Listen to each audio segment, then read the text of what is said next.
Hey, good afternoon, ladies and gentlemen, and welcome to a special interview and art sale with comic artist Michael Oeming. So today we're going to have 23 artworks available for purchase, and it's going to be a variety of pieces from early in his career to some more current artworks. And there'll be published works, primarily covers and interiors, and there'll also be a few commission style pieces that were done for fun, but we're going to be offering up today. So before we get started, I wanted to kind of just go over the ground rules for how we handle these sales. Of course, we're working with Third Eye, as we do on many of these shows, where Third Eye is handling the fulfillment of the artworks. But let me go over the claims process with you just so you're aware, and we'll review this again once we get started on the sale portion of today's show. But to purchase any artwork today that you see, you'll want to send an email to Nicole@thirdeyecomics.com with the subject Oeming Art Sale, and in the body of the email, please include the lot number and your name. So every lot that we show out of the 23 will be numbered. They'll be written on the slide that we show, and of course I'll state it when we're showing the artwork. All you've got to do is send that email into Nicole. First person who gets their email to Nicole will be the person who has claimed the artwork. So if you get a reply immediately, you know that you have claimed the artwork. Nicole does try to let people know when they didn't get it as well, but by and large, she'll reply rather quickly. And we'll leave enough time between showing lots so that you know whether or not you got a piece of artwork and whether or not you need to kind of consider buying something else that we may show later in the sets of lots that we've got for you today. So just bear that in mind. And something I try to tell everybody when we start these shows is just remember to keep pen and paper nearby. You're going to see pieces of art that maybe you want, but you want to see what else is going to be shown. So maybe you can jot notes down about pieces that you might like, because you can claim a piece of art at any time during the show. So if you're interested in lot 1, we get to lot 10 and you decide you want to go ahead and buy lot 1, you can do that just by emailing Nicole@thirdeyecomics.com. But keeping notes is a very handy way to go about doing that. So next thing is, as you know, Third Eye Comics is handling all of the fulfillment today. All of the artwork that you're going to see today is already with Nicole at Third Eye Comics. So we request that payment be made within 48 hours after invoices are sent out. That way the artwork will be mailed immediately, usually by Monday or Tuesday, as long as payments are arrived, timely like we like, so that you'll have the artwork by Friday at the latest of next week, and you'll be able to get it in your Comic Art Fans Gallery if you so desire rather quickly. And we like the way Third Eye handles everything, and anybody who's gotten art packaged by them will attest that they do an incredible job making sure that your artwork arrives safe and secure. So as far as prices go, prices don't include shipping and handling. Domestic shipping is $20 and international shipping is $50. But again, very well worth it, I can assure you. I've seen some of the collectors who've gotten pieces have actually sent me images of the packaging that they do, and it's top notch. So very, very good job done by them. So not going to leave my friends in the green room. I've got Taki and Mike with me today. So hey, how's it going? Going well. Hey, Bill. Hello, everybody. Nice to see you again. It's been, I think, about 10 months since we spoke the last time I did one of these shows. Mm-hmm. Yeah, that was really fun. I hadn't done one before. Honestly, I hadn't seen one before until we first started talking. And it's just like one of the things I was telling people is even if you're not buying anything, just come to hang out and the talking, the interview stuff is a lot of fun. Yeah. Oh, yeah. Yeah. Have you done a lot of these during the pandemic, or, or is it just something, no, just yours as needed? All right. The pandemic's made it easier to do interviews and that kind of thing. Like, one of the things I learned was seeing somebody's face when I'm talking to them is a completely different game than an interview when it's just over the phone. I get caught hearing my own voice and start droning on and on. Whereas here, I can see you smiling or not smiling or being bored, and it makes a huge difference. But as far as art sales go, no, it's pretty much just you. Wow. Well, hey, I appreciate that. I mean, a lot of the people I talk to have done like virtual cons, or they've done other art sales. They've tried to do some of their own things. A lot of people have tried to get very creative. Once the pandemic started. So, but apparently you guys just focused on work and didn't worry about that. Yeah, I'm just focused on work. The conventions are hard for us for health reasons, and it derails the schedule and all that kind of stuff. So even handling our own art and going to cons, while you can, obviously you can sell stuff that way, it's harder. I'd rather concentrate on making the work which is why like this is kind of a godsend. This is the best way for us to actually get art into people's hands. It's through you and this, and really grateful for that. Well, I'm glad I get to participate in that and help you guys out with that. It's for me, it's been a lot of fun too. CAF has been around forever, but I've helped people buy and sell artwork all the time, but not directly, just indirectly. So doing these shows for me is just, yeah, I've always wanted to participate in this way. So for me, it's just been a lot of fun trying to find ways to help promote the shows and the creators that I get to work with. And so, yeah, these things have been super fun for me. But, it's just, at any rate, I won't gush about that. But I've really enjoyed my opportunities to be able to hang out with creators and help them sell artwork. I mean, like I mentioned to you before, and I saw somebody in the chat say it's not going to be another Neil Adams show, right? Even when we did a show with Neil before he passed, and it was after our show with you. It was in December, and that show went 3.5 hours too.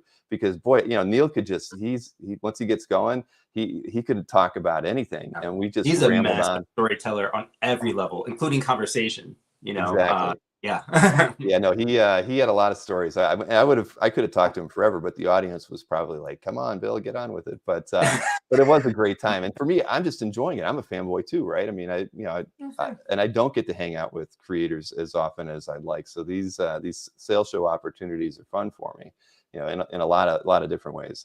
So at any rate, but we had a good show there. But somebody was saying it's not going to be a show like that. And I guarantee everybody, it's not going to be a 3.5 hour show today. It's Saturday afternoon. We've all got 5.5 hours. Right? No. Yeah, we did nothing but work anyway. I have no other stories. There's nothing interesting going on in our lives. We're not doing things like, people ask me, well, how are you doing? I'm like, 3 pages. Same thing we do every day. Right. Yeah. I was going to ask you about that. Like, what is your daily schedule like? I mean, are you a 9 to 5, creator, or do you kind of just work throughout the entire day whenever it suits you? Kind of a 9 to energy level, right? Yeah. So like, okay. Sometimes I'll work right after breakfast. I'll get right to work and I'll stop for lunch and some minor chores and that kind of stuff and just work until 9. It's a blessed day. It's like 10 o'clock. I feel really lucky. But often, after dinner, if we're just tired, then that's it. I don't want to force the workout. I'm too old for that, for it to be of quality and stuff. But I just enjoy working. So it's 7 days a week. Not like a burden. You hear these artists talk about, oh, I work so hard, blah, blah, blah, blah. I love it. It's what I want to do. It's a compulsion. Yeah.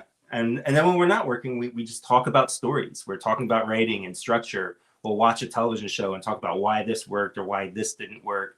Mm-hmm. We call our like morning podcast. So we'll have breakfast and then spend like an hour just triggered off on some story that we saw somewhere and just start talking about it for an hour and a half. It's our love language. Yeah.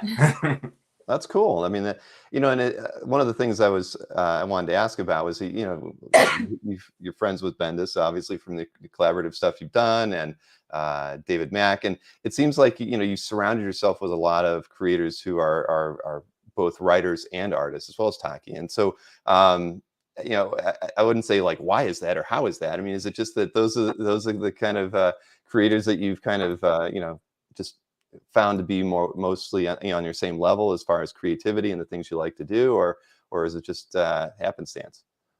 There's sort of a combination of things. I mean, when I met both Brian and David, there was this sort of instant kismet thing. There was this like, that charge in the air. It was like, oh, you're somebody I want to know. Mm-hmm. And at the same time, I then also found that they were just as obsessed with work and creativity as I was. And that's how Taki and I built our relationship. It was all around work, and stories and ideas. And, I have to admit, it does suck. Sometimes I realize I have trouble being friends with people or making stronger bonds when it's not built around that. Mm-hmm. And I've had a couple of friendships that were like that. There was, like Joe and Aki, and like we wouldn't talk story stuff. And that was great about being friends with them. But most of our friendships are all built around conversation of creativity. And not on purpose. It's not designed that way. It's just... Right. Well, great minds think alike. I mean, is that how how was Powers born? Between Brian and you. I mean, was that just from morning conversations and kicking things around, creativity? It was that thing I talked about when we met. It was a place called Claude's Comics in Philly, just outside of Philly in the suburbs. And David Mack and Brian Bendis was there, and we just knew, like, I didn't really know what creator-owned comics was, and they were fully into it. Mhm. And I was kind of doing creator-owned stuff, but I didn't even understand that was the label of it. I just saw indie work as ways to get into mainstream work at the time. And seeing how much they embraced creator-owned comics, I immediately at that show realized, oh, wait, I'm focusing on the wrong thing. So immediately after that show, I would just start this is how long ago and how old we were, start faxing them drawings. So, you know, it would just like come out like a line at a time, and I redrew like their characters, Jinx and Kabuki, and not with them asking me to do anything like that. I just wanted to. Excuse me. Shh. That's our joke. Sorry. Yeah. So as soon as I sent them those faxes and stuff, they that was it. We're off to the races, and Brian started thinking of ideas of, you know, what we could work on together. And I want to do something crime-like, and then he sent me these things that had a little bit of superheroes in it, and I was like, no, what else do you have, you know? And he's like, no, I promise, the superhero thing is just A backdrop, basically. Yeah. Right. Yeah. But he sold you on it. He convinced you. Yeah, I mean, it's a good thing I listened. I mean, but as the writer, did he have to kind of, how much of the story did he have to outline to kind of convince you about the story and sell you on it? I mean, or, you know, I'm just curious about that creative process between the two of you. The only thing he had to do is just say that, like, the superhero stuff we were going to see from the ground view only, or at least initially for the first few years. It was just about, let's see, like when we see superheroes, we're not with them flying through the sky. It's the witnessing of it. Mm-hmm. You know, and this idea of like witnessing superheroes was what sold me on it, you know. And there was still the heavy noir, the still crime investigators and stuff. So that's the part, because it was only initially when he sent me the concept, I was like, superheroes, I don't know. I wasn't leaning in that direction consciously. So yeah. So once we saw that, then I was like, okay, yeah, I'm sold. Well, that's cool. So you have I mean, it's interesting. You have a lot of interest in things like, you know, crime noir. I mean, your Dick Tracy work, and then as also Norse mythology and Mice Templar. I mean, there's just, you seem to have a broad focus of genres that really appeal to you. And I think that's cool. You can't pigeonhole you and say, you know, you're the guy that just draws the, you know, the gritty crime stories or whatnot. You know, you really have a wide breadth of things that really interest you, it seems. Yeah, I mean, I will say there's sort of these two rails. You know, one is the noir stuff, the crime stuff, a lot of the things I'm doing with Brian, and the other is the mythology thing. And it's funny because there's not a lot of crossover between those two. No. But those are sort of my staples, you know, and I'm never even really sure how I'm perceived publicly of like this person or that person. And then now as I've gotten older, I've gotten much more into nonfiction stuff. Or stuff that circles around nonfiction. You know, I did this weird book with Douglas Rushkoff about Aleister Crowley, and while parts of it were fictionalized, it was still based on real stuff. And Taki and I are working on she wrote this amazing book about Van Gogh, and so we're working on that right now. So we'll see where all that takes us, but hopefully people will embrace that as much as they do the mythologies and the crime stuff. So is it an illustrated book entirely, or kind of were you doing spot illustrations? Oh yeah, it's a graphic novel. Oh wow, okay. Yeah, Taki wrote it like almost immediately after. Did you do it before Sleeping While Standing, or right after? I think it was immediately after. Pretty sure. Yeah, she just got hit by these ideas, and she wrote it like in this fever, you know. And it was one of these things where, as she did some research into this vague idea that she had. But as soon as you start doing the research sort of revealed the story. Yeah, it was, it was incredibly, almost easy. Like it was just like putting together a puzzle, and it came together pretty well. I mean, I don't know, toot my own horn, but I guess, you know, I'm pretty proud of it. She should be. It's just, you know, you'll see with your friends, your artistic friends, every now and then you kind of hit these level ups in your career. Like you just see something more clear. You just come to some revelation about a storytelling process or something. And Taki definitely hit that. And then what was interesting was her new philosophy on writing struck me really hard, and it made me look hard at my writing, and I realized the things I was overwriting or not writing. And so her breakthrough, I mean, that's what's great about us being so close. It's like, if I have a breakthrough, she sees it. If she gets a breakthrough, I benefit from it. And like what she did with her book, Sleep More Standing, and When People See Van Gogh, I think they're just going to see Taki. I'm going to be Taki Soma's husband, Michael Oeming. Nice. That's an honor, definitely. I mean, it really is. I mean, why not, right? It's no, that's cool. I love your view on that one, Michael. Yeah. As far as being, creative and stuff, I think I can't ask for a better partner in crime. Does it feel like a crime getting to do what you enjoy? It does. There's lots of other struggles that we have in life. There's the health stuff and whatnot, but like it's hard to complain about when you look at the spine of our life. We have each other. We're happy and love together. Like, we don't have resentments. We can work like this side by side, literally all day, 7 days a week. Don't need breaks from each other. It doesn't drive us nuts. And we're making a living doing what we want to do. So like everything else that's hard in life becomes a little easier when you think about like just being grateful for, the big picture of stuff. And we're constantly amazed and grateful at the ability to be able to continue to do this, because no matter the criminal part is like when we do complain about the whole industry, then I'm like, well, but it's making comics. I mean, I don't know, is it I mean, come on. Can't complain. There's a couple of questions about the Van Gogh thing. We don't know the release date because we don't have a publisher yet. Yeah, we usually, when we have an idea, we just go for it, and then we'll figure out publishing later. Yeah. Doesn't always work out well, but it eventually works out. Eventually, so. Yeah. But you like to get the product closer to finish before you start pitching it to anybody? Yeah, because again, we're maybe to a fault too work focused, and so it is harder to know how to sell things or where to bring it or any of those.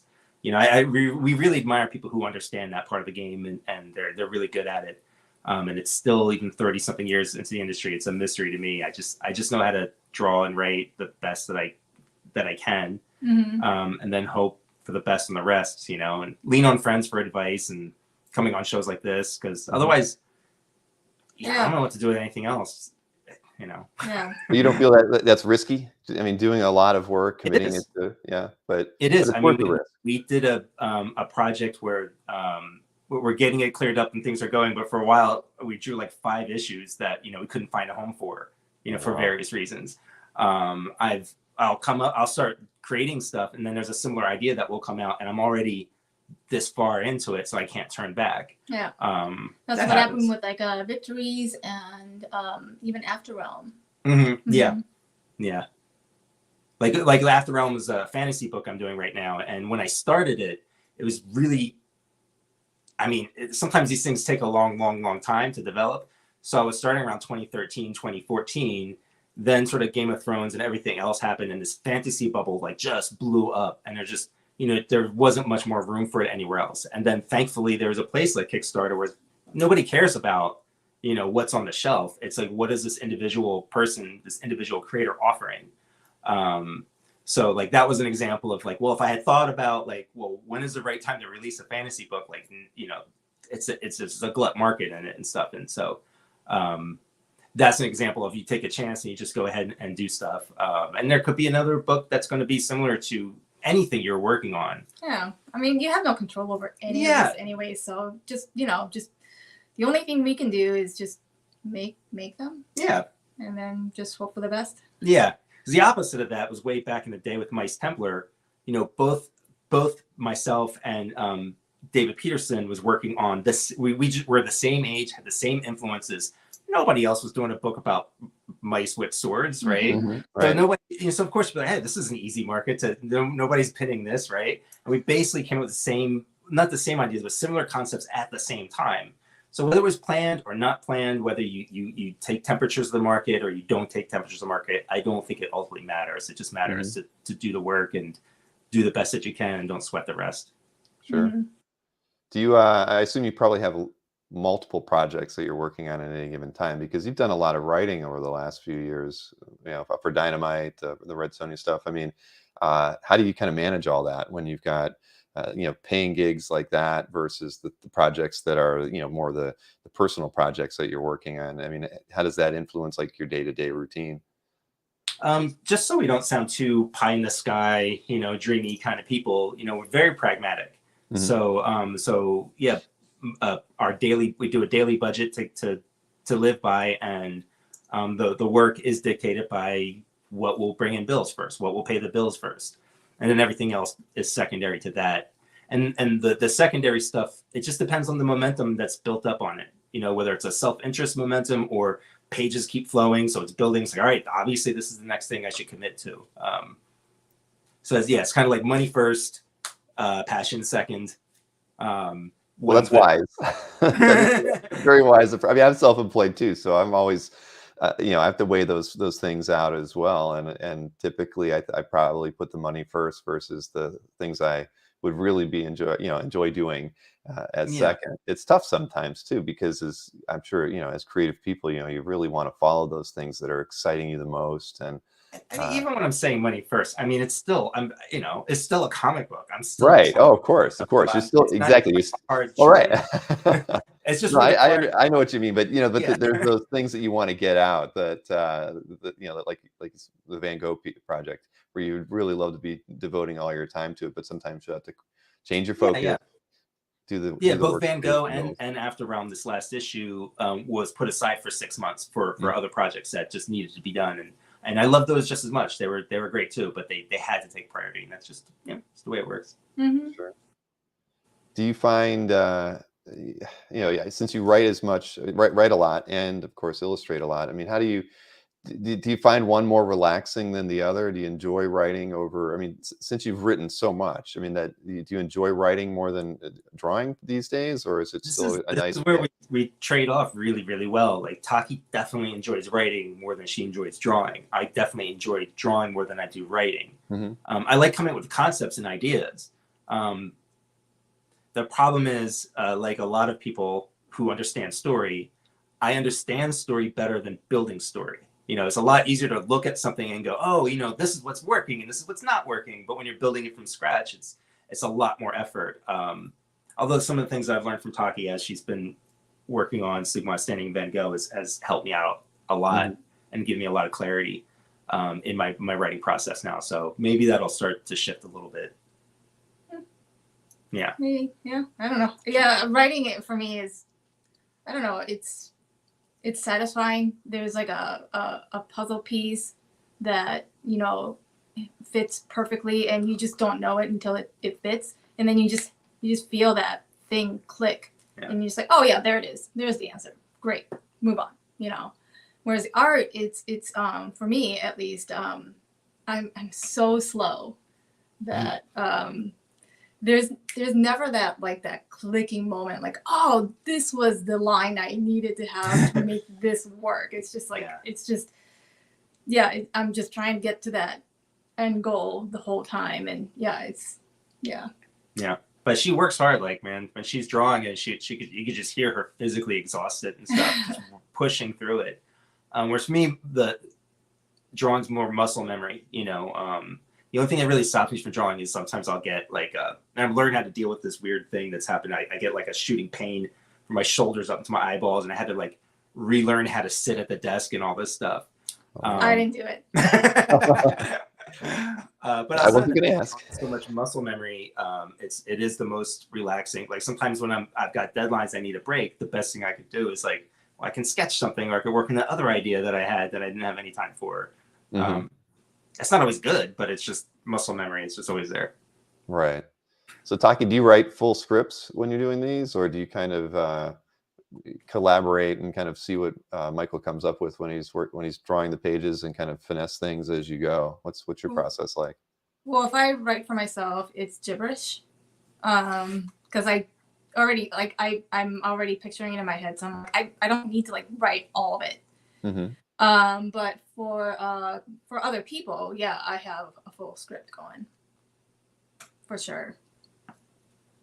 Yeah, I was curious if some people like the full script, some people like to kind of just kind of put their own spin on it, and then what's it like working with Brian? I guess when you were doing Powers, was he kind of a full script? Did he give you layouts, or was that really up to you?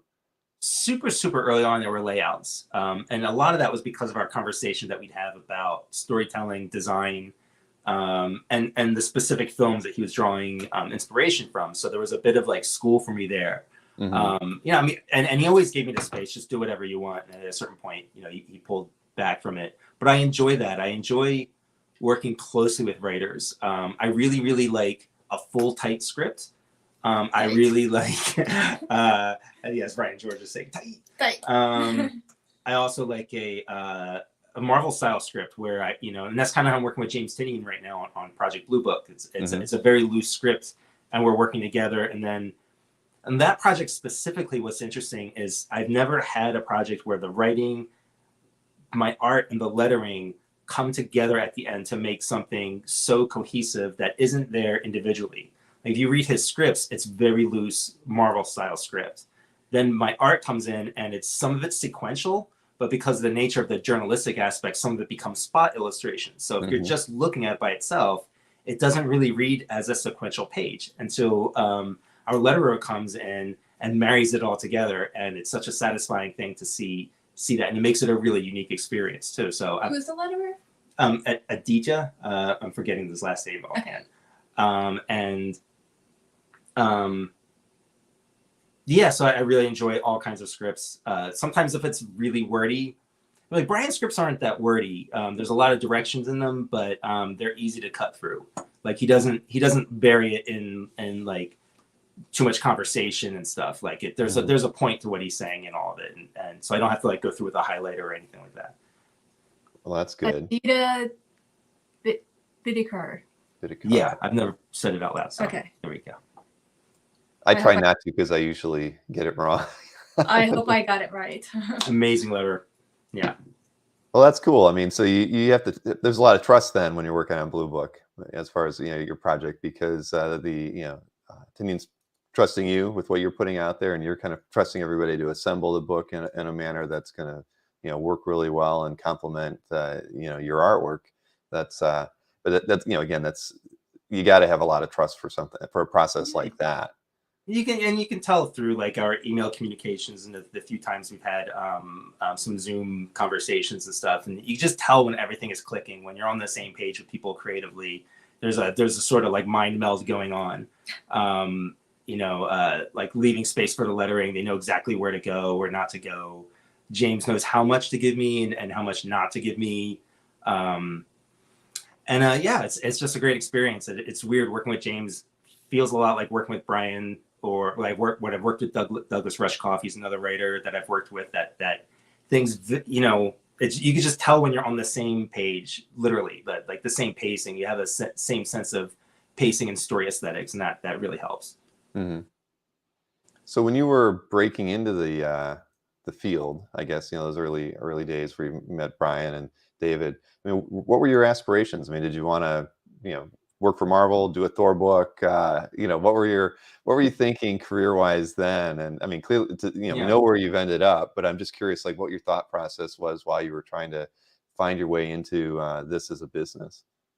Honestly, that's a good way to put it. There's a lot of finding my way. My idol, Mike Mignola, I've been following his work since long before Hellboy, when he's first just one of the unique voices at Marvel. And he talked about like learning on the job and learning as you go.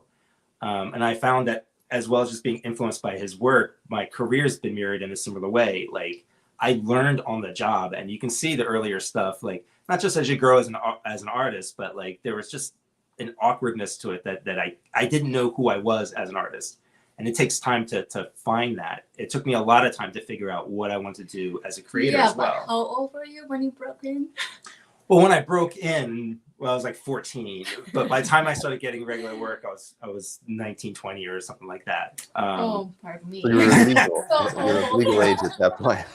So obviously, it took me a long time. I remember being at the DC offices being asked by somebody what I wanted to do, and I didn't know. Like all I knew, I thought the only path was working at Marvel and DC. Mm-hmm. And it took me a long time to find out that that's not true, and that's not the only path to be on. And even consciously, when I look back at those time periods, I wasn't creating superheroes in my 20s and stuff. It was all sort of like science fiction and horror, weird genre-y stuff. Nobody in superhero costumes. And I didn't realize that at the time. And I think it's just because it takes a long time to get to know who you are as a creator. And it's hard to find a direction. Mm-hmm. And that came with my other writing partner, Brian Glass, as we started working on this book called Ship of Fools, the science fiction weird thing. And that's where I started to realize who I was becoming, which was about creator-owned stuff. And again, those words weren't part of our regular vernacular back then. I didn't realize or think about like how Nexus was one of my favorite comics ever.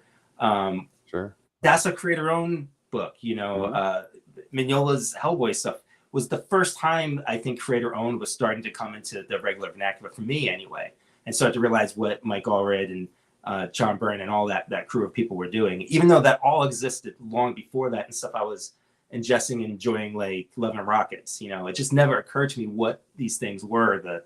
And then I guess in a way it's good because I didn't have these labels on it, these labels that told me, oh, this is indie, this won't sell, or this is mainstream and this will sell. And, you know, those things aren't important and they're not even true. You look at the record of Love and Rockets over, you know, its evergreen time period. I think it stands up next to any Marvel and DC book. It does. It really does. Yeah. Yeah.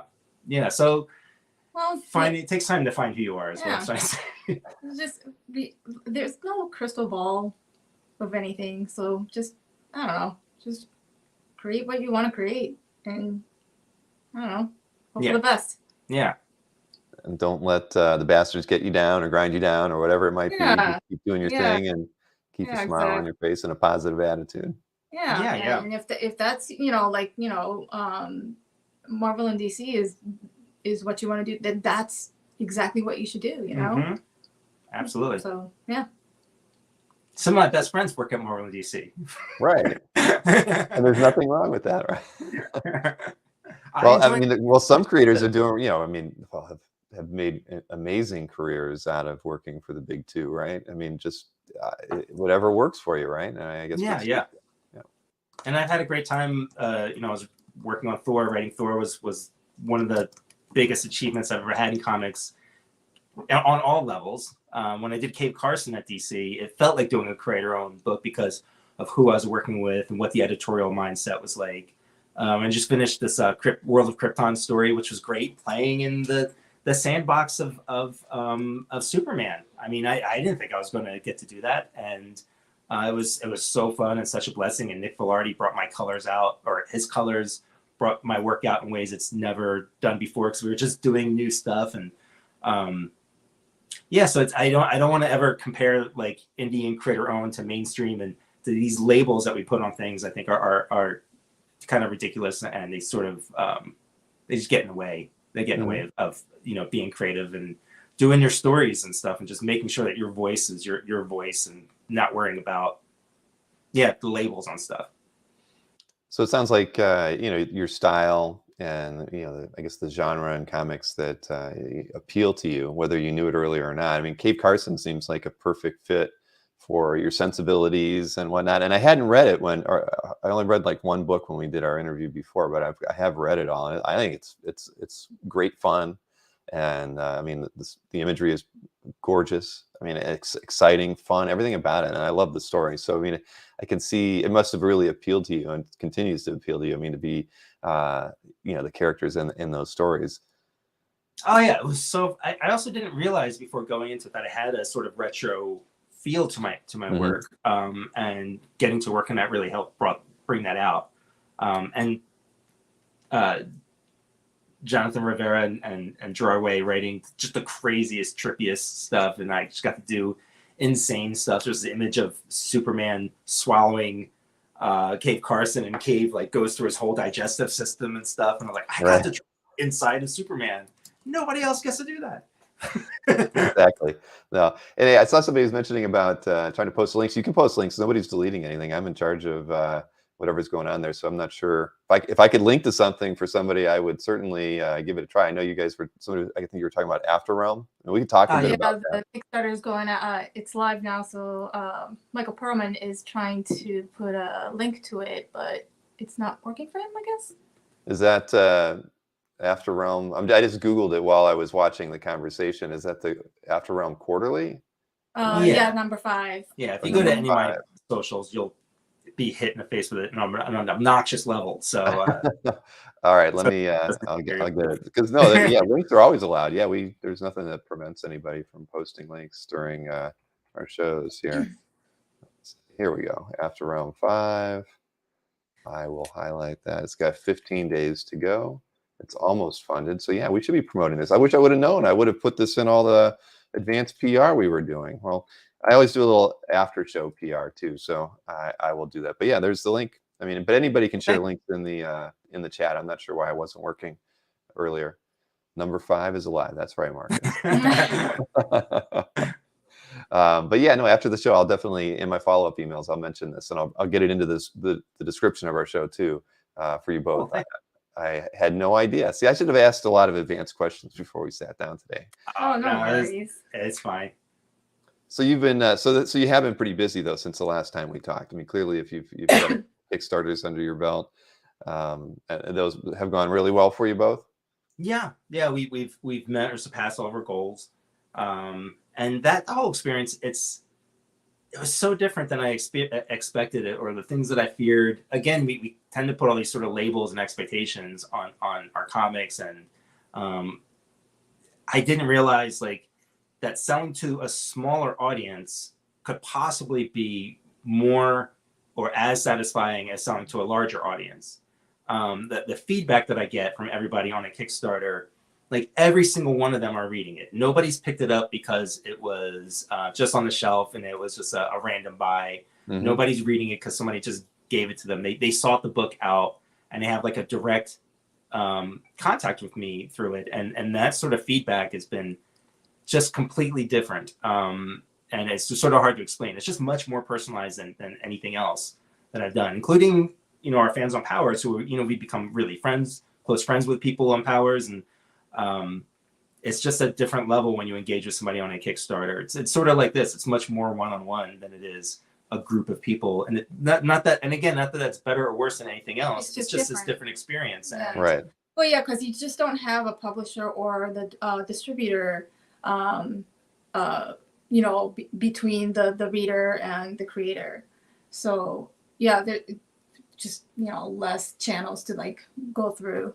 Yeah. But again, with Kickstarter and having to figure out printing and all that stuff, it's a lot. So I also there's a lot of cons to this too. Yeah. We had to have help with it. There's another Kickstarter creator, another great artist named Jeff McCumsky, and he does his own book Wipeout and some other stuff, and he helps us set up and distribute the comics, because again, it's easy to draw a 48-page comic book for me. It is not easy for me to talk about it, which is why my social media is just full of just random stuff. I'm doing this, and I don't know how to communicate with people in a way that I see other creators communicating, about their lives and their process. And mm-hmm. I don't know how to do that stuff very well. So without somebody like Jeff, I couldn't do that. Without somebody like you, I can't really even move my art. It just piles up. Well, we're going to try to help you alleviate some of that. I was gonna, after the show, I want to talk to you about a few things too. So when we're done, don't sign off, because I did have a few questions, but that's cool. I will. Hopefully we can get you to your goal on the Kickstarter, in the next few days. I'll definitely do my best. I saw the numbers going up while we were talking, so somebody else pledged. Yeah, it'll work. I think we can do this. Yay. But let me see here. What was it? All right, now I've just got too many windows open at the moment. Let me close that one. But yeah, I really did enjoy Cape Carson though. It was. I love those kinds of stories too. And it's kind of like, in a weird way, sort of like your Powers things. Things happening on the side in a superhero world where, and I've always been a big science fiction fantasy fan, and so I like the science side of of those stories as well. It's just very engaging, and again, the character, the relationships with them were just incredible. I mean, I want a page, and that's what I wanted to talk to you after this. I was like, every time we've done these shows, I don't think we've had as many interior pages as we've had covers, and I assume you probably have a few interior pages laying Almost around. All of them. Yeah, I think right, exactly. I'm That's not out there shaking and moving my pages very much. All right. Well, I'm not trying to give anybody else any ideas as well about contacting you off the side or through what, but it was just something I was thinking about while I was the other week when I was finishing reading a couple of the stories there. I was just like, well, I'd like that page, and I'd like that page, and then awesome. I gotta find out. So, private claim sales, says Samuel. No, I guess that's what I get, but anyway. I don't want to like jump into showing the artwork or anything, but now that we know this Kickstarter is out there, are there any other projects that you guys have going on that we should be talking about? I mean, again, in the last 8 to 10 months since we talked, are there any things that we can talk about that that I'm not aware of that we may want to make the audience a bit more aware of too? I think the big thing is Taki's book, Sleep While Standing. Got a copy of it, right? You can get it anywhere. It was published by Avery Hill, and you can get any bookstore or any place online. It's really easy to get a hold of, and it's her biography. You want to pitch it a little bit? Yeah, just get it. Read the book. No, it's a collection of like short stories from my life, from childhood all the way to like 20. I think the last story was from 2020. So I just cover a lot of subjects. Traumatic, sad, funny, and all of it. Yeah. So, yeah. In 4-page increments, and like Brian described this like a punk album. Like it's like. It's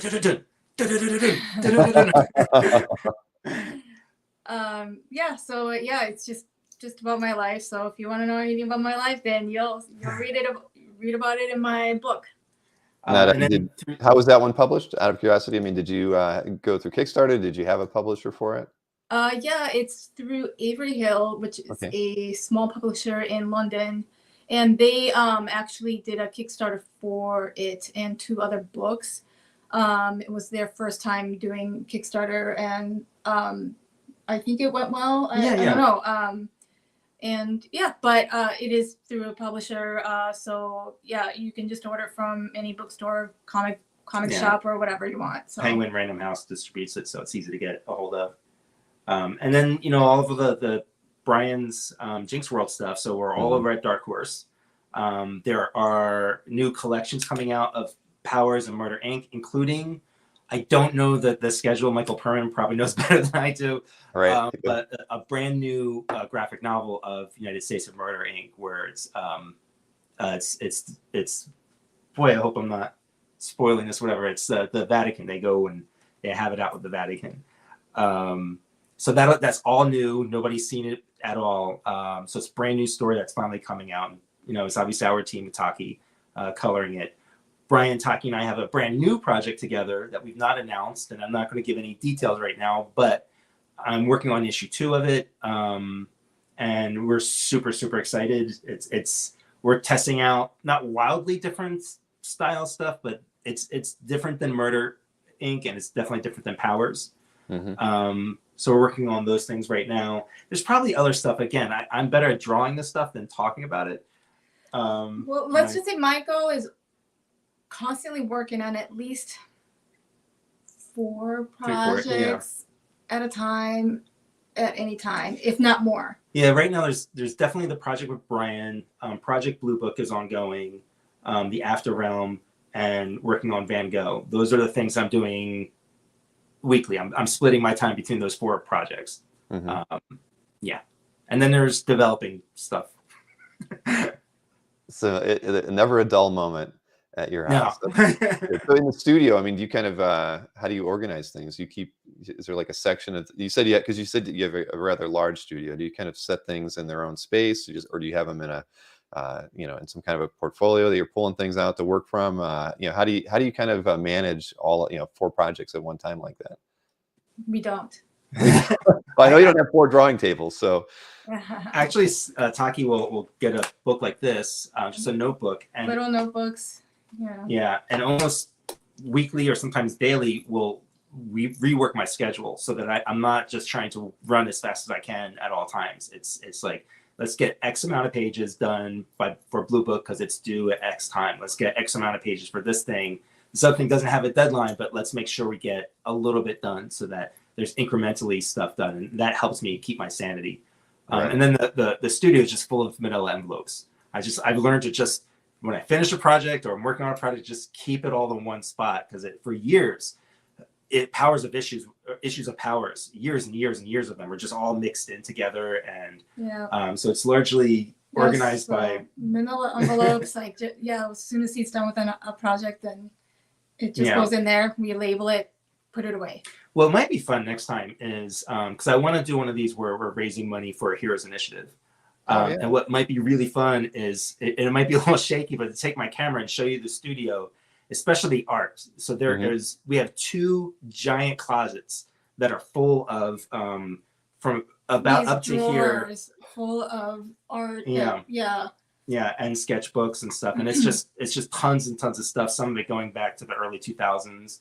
Wow. Even with all the digital work that I'm doing, there's still tons of new physical work. Also, because almost all the digital stuff you'll see, I draw first in pencil, usually on like photocopy paper. It seems to be one of my favorite. It feels so disposable that my mind is able to just get really loose on photocopy paper. So even the digital stuff is almost all laid out in some sort of pencil form. So there's just tons of art. And I think people would have fun just looking through it. I mean, heck yeah. I mean, we could even a lifetime of physical art. Yeah, it's incredible. Yeah, it's becoming a burden now. It's like I feel like Sisyphus every time you move. Like let's get this art. It's not a burden. Right, and we were talking about you potentially thinking about a move. So you've got to be looking at that stack of art and saying, yeah, how am I going to move it, or how can I at least lower the height of the pile just a little bit? But what we could do. I mean, we did a Hero Initiative sale with Ryan Sook a few weeks back that went really well. I mean, I was pretty proud of how that worked out.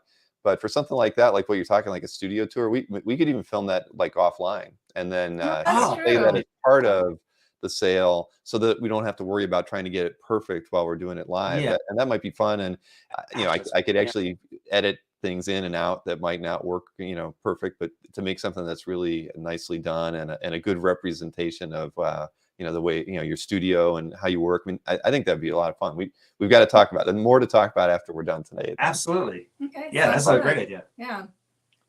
I see Michael Perlman mentioned that they're not having. I don't know what the issue is posting links. I can tell you that typically link posting I thought was okay, but yeah, usually it should be okay. Yeah, I've not seen that before, but if anybody wants me to Google something to get a link in here, I'm happy to do it. So I apologize for anybody having problems. Oh, that's very kind of Michael. He's always looking out for us. He's one of these dudes.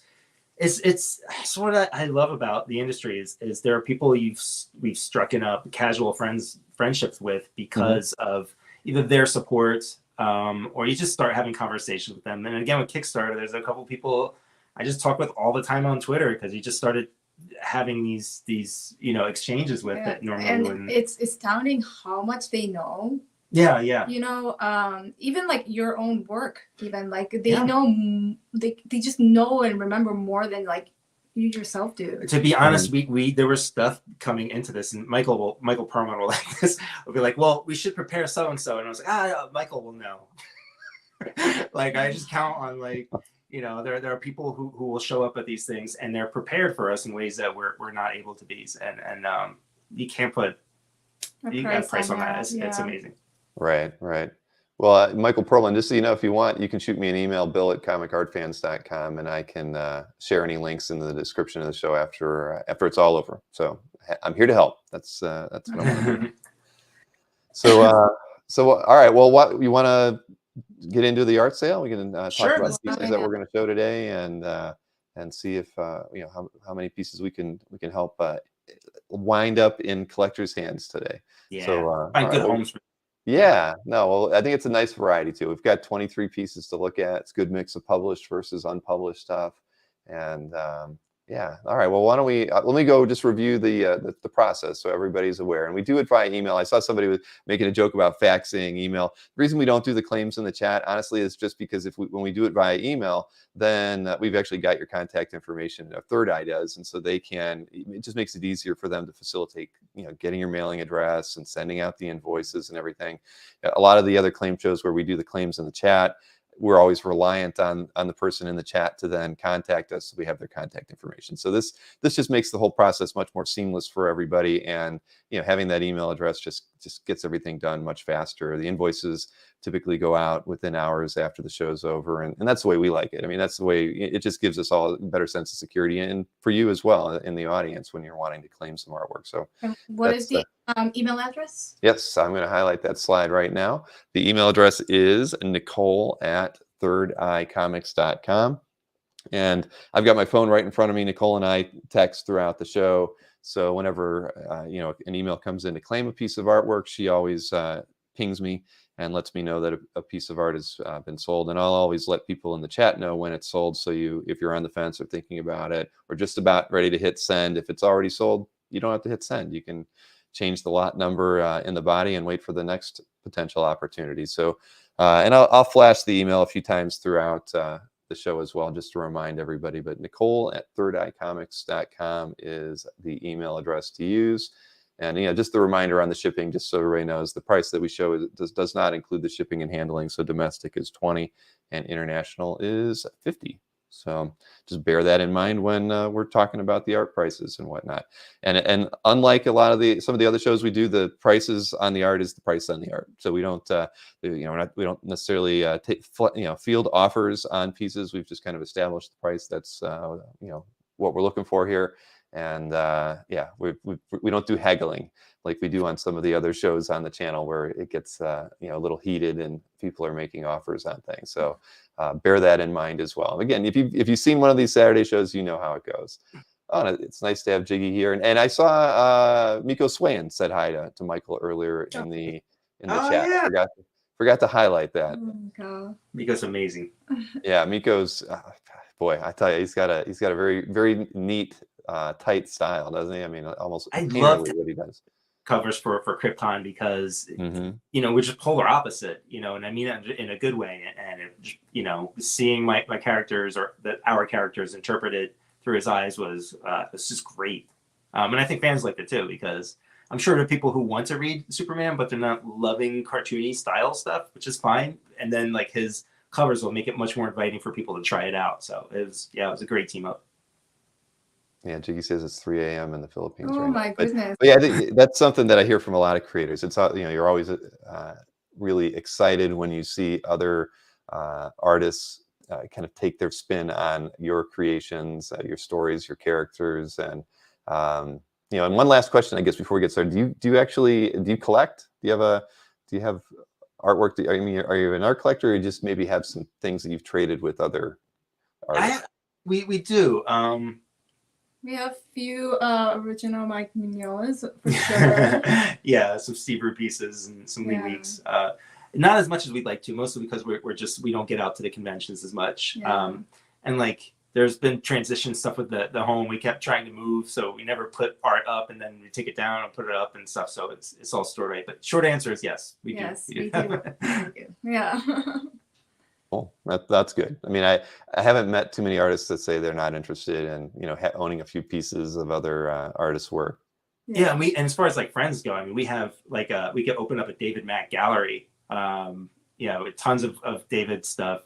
Bill Sienkiewicz sent Taki a beautiful piece of art when she was recovering from surgery and stuff. And no, it was, I think, from MS.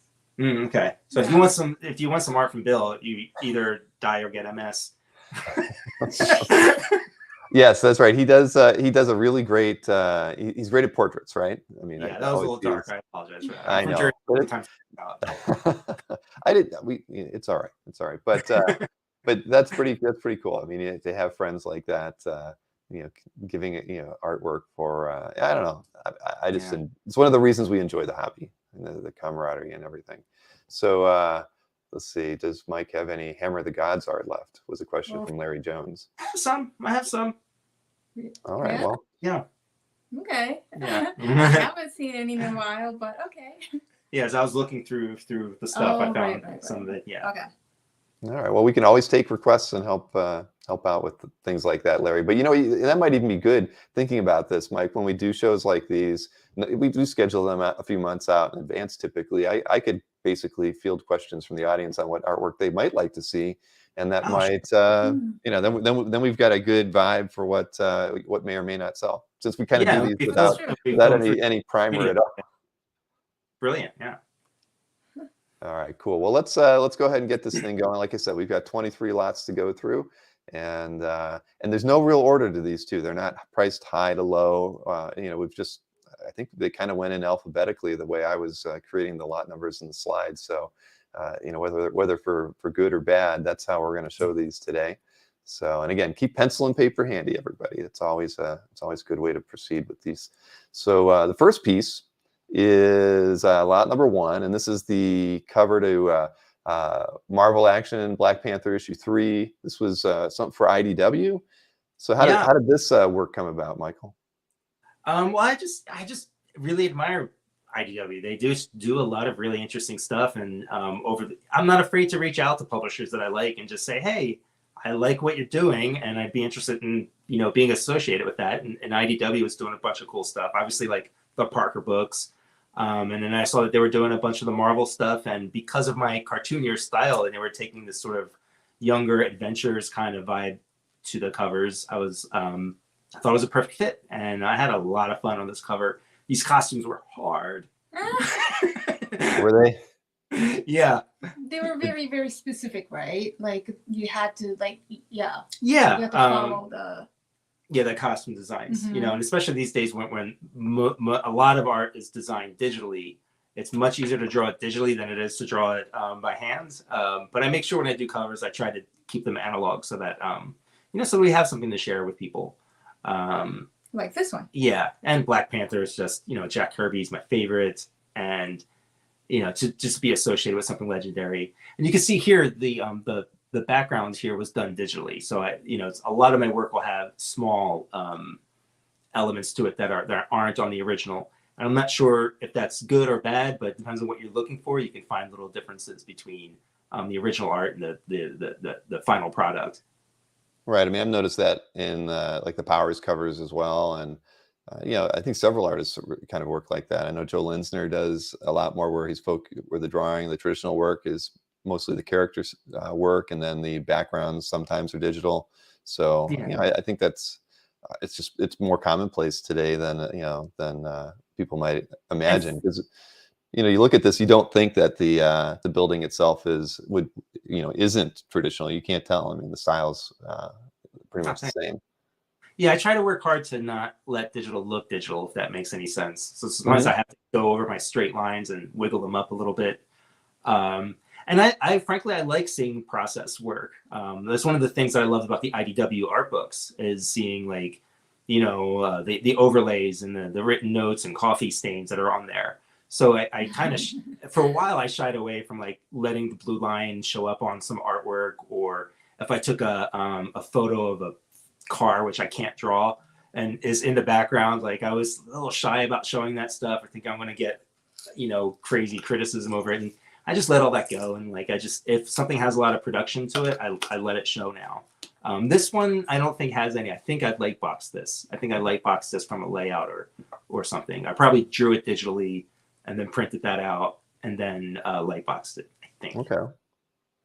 Do you know Jeffrey Moy is asking, did still? I was just going to highlight that one. Yeah. Or did they just pull the movie costume? Do you know if the? There was a mixture of reference that I got for this, so I can't say which. Mm-hmm. But some of Brian's design was in there, and there seemed to be other. If I remember correctly, there was just other Marvel artwork they had sent along with it. So it could have started with Brian, and then the examples I got might have been other artists drawing it and stuff. I'm not too sure. So for something like that, did you have to do a lot of your own character drawings to kind of get a feel for the costumes or whatnot, or did you just dive right into? Yeah, I tend to dive right into stuff. I don't do a lot of design work, even when I'm creating stuff. I kind of my curse and blessing is I can see things in my head clearly. the reason why it's a curse is sometimes if I have the wrong image in my head, like where I parked my car a couple, like last week, I lost it for 45 minutes because I saw in my head a different street.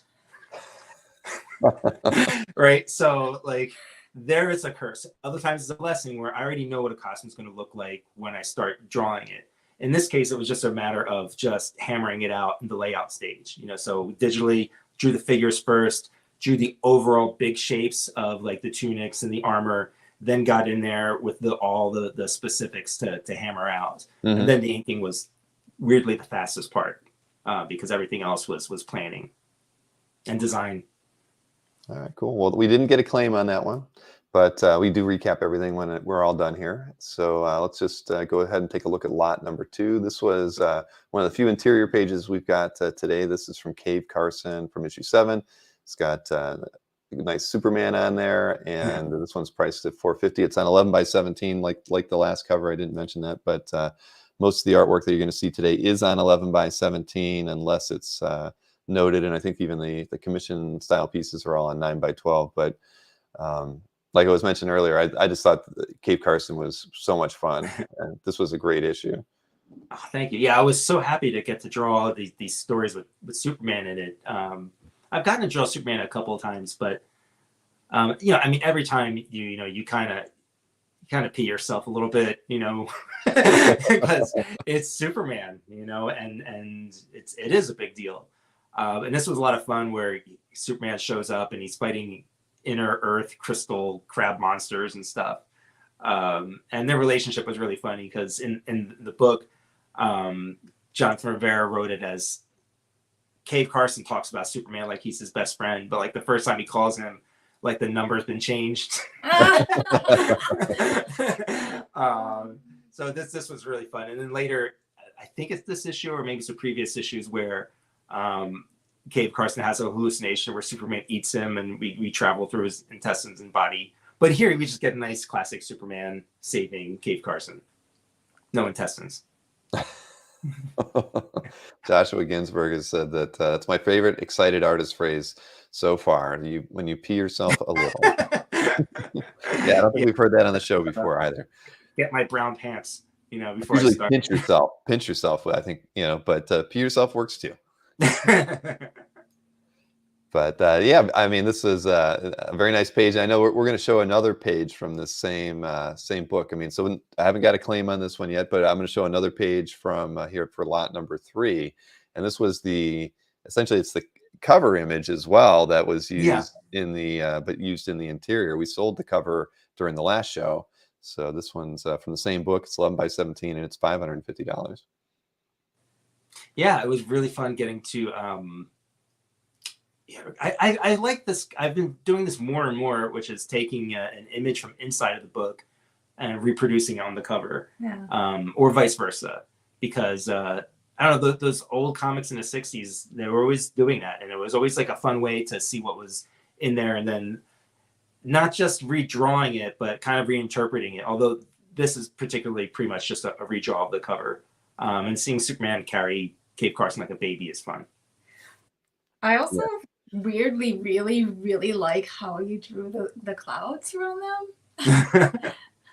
Clouds are fun, but I'm always haunted by clouds because one of the first things that made me want to become a comic book artist was X-Men Annual 9, drawn by Art Adams. And I just remember the way he did these perfect popcorn clouds. And every time I draw them, even though I work in a different style, I'm always thinking about how Art Adams did them in those issues. And I always feel like I failed.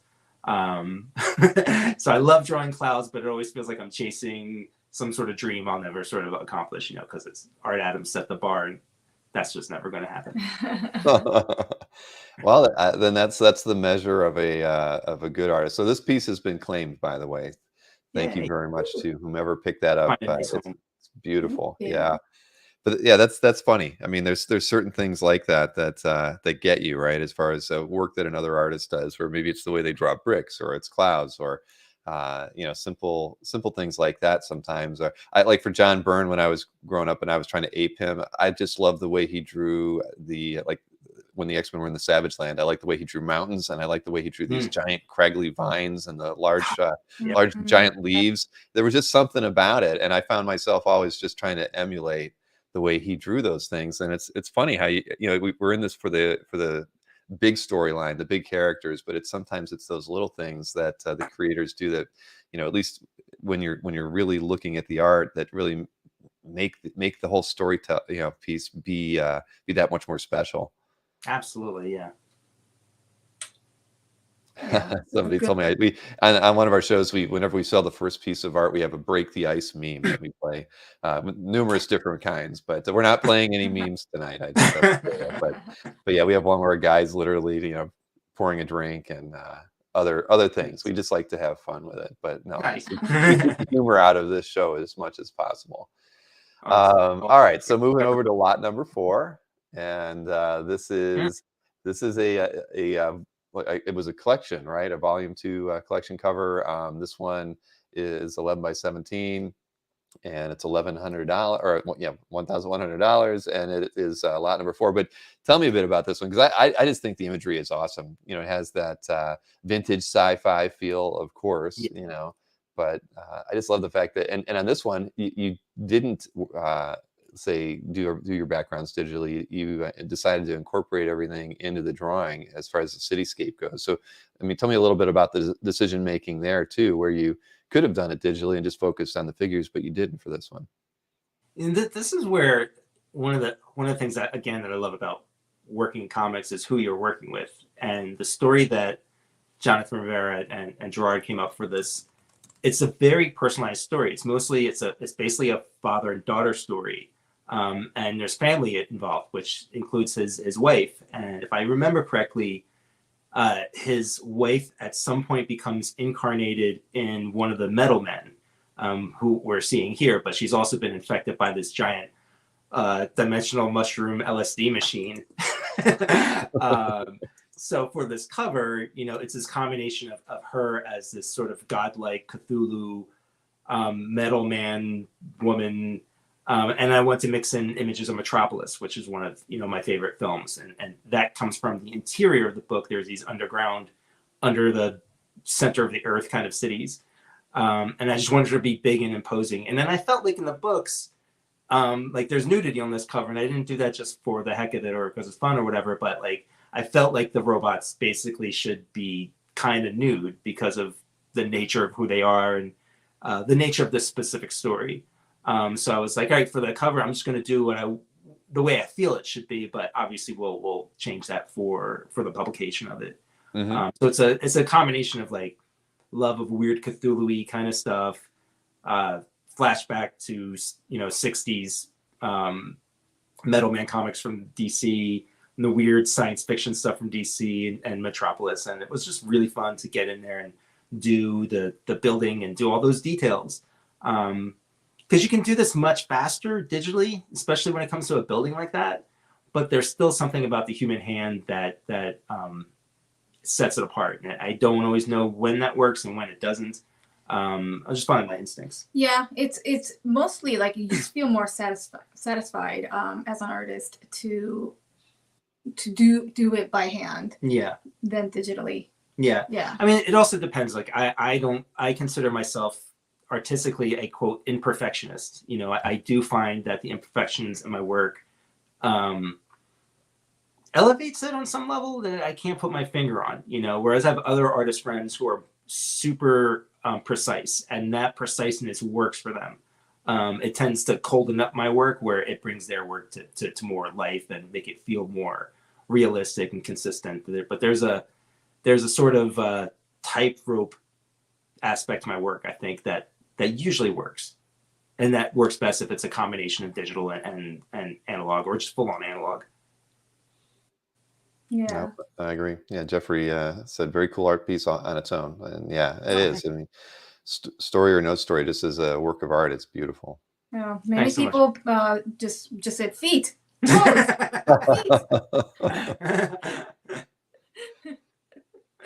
Yeah, there's I don't think I've seen a pair of feet that big before in a work of art. Yeah, there's a whole other audience who could probably sell that. That's right.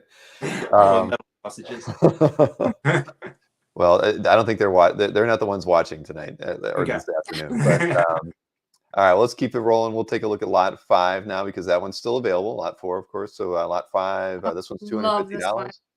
Tell me a bit about this. God, this project was fun, and I have a lot of art from this.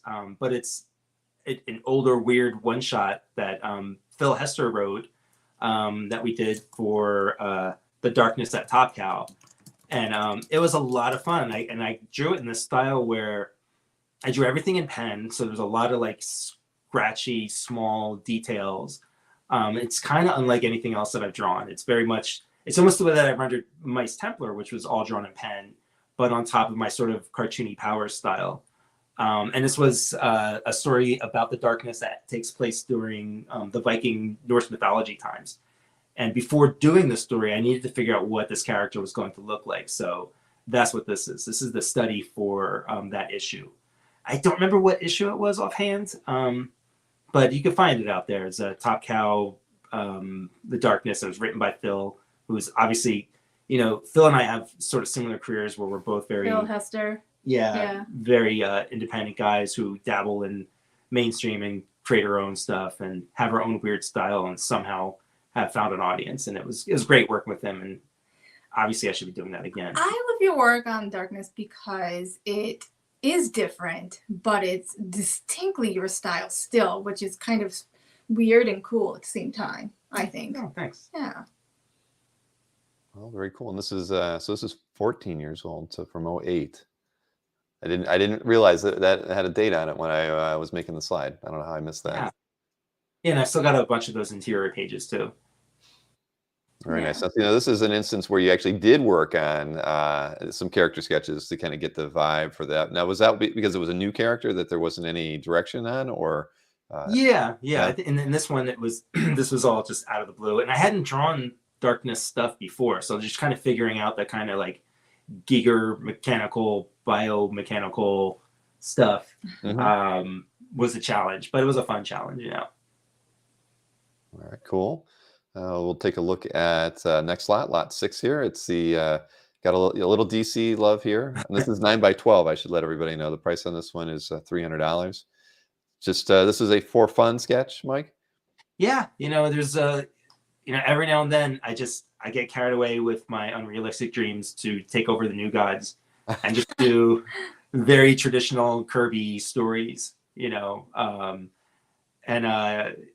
just sit there and start drawing New God stuff and thinking about Kirby's amazing creations and like how,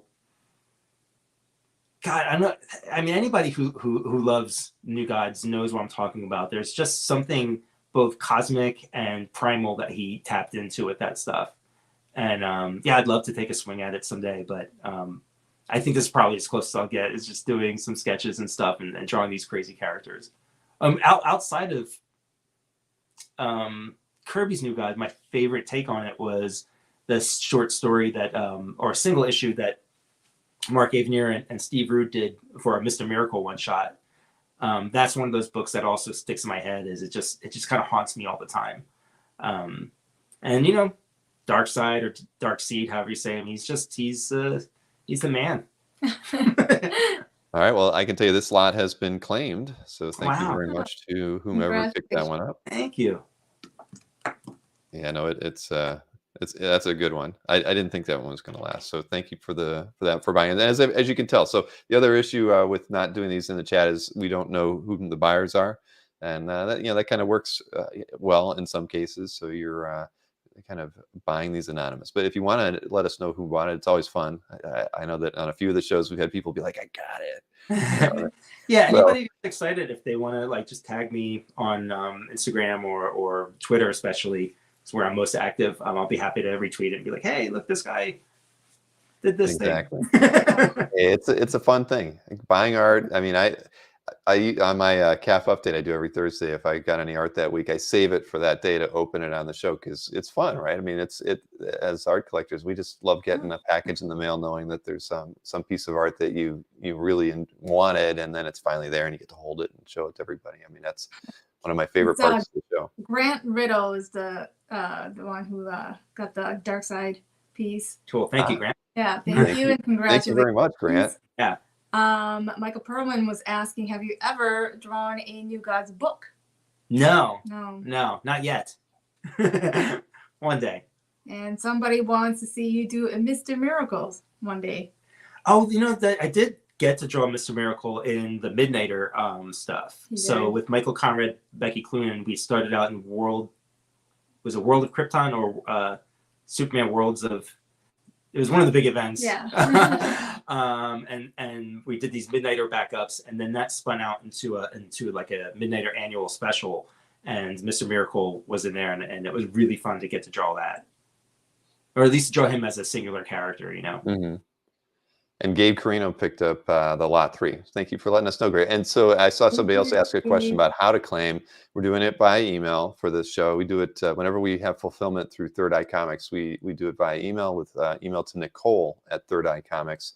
Just let her know that it's for the Oeming sale, and in the body of the email include the lot number and your contact info, at least your name. You'll get an email after the show if you've claimed any artwork. And I'll just remind everybody too is that first email to Nicole gets the artwork.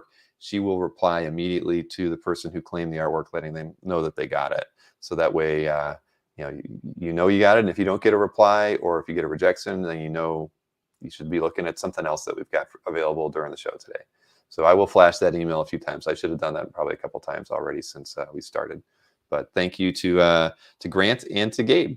So why don't we move on to lot number 7 here. That is a bit of noir, if there ever was some. But I know this was a project that you really loved working on, Michael. Thank you. Yeah, Dick Tracy was a dream come true, wasn't it? Yeah, and it's one of those dreams comes true that wasn't always on the radar. It sort of started out a billion years ago. Brian Bendis and I almost got a chance to do Dick Tracy to restart it. And I believe it was like the actual strip. And things didn't work out. There was just stuff, copyright issues and stuff like that. So it went away. And then many, many years later, as IDW, and this is probably where the Black Panther thing spun out of too, or maybe made those conversations better. Once they had it, and they offered me an issue or a miniseries, and man, it brought out some of my best work. And again, like I don't mean that braggy. I mean like there was something clicking about it that made the decisions more clear and crisp, and pushed me as an artist. And this particular cover, what we did was each issue was a different time period. So the first issue was traditional Dick Tracy in the 30s. The second issue was Dick Tracy in the 50s. Third issue is Dick Tracy now.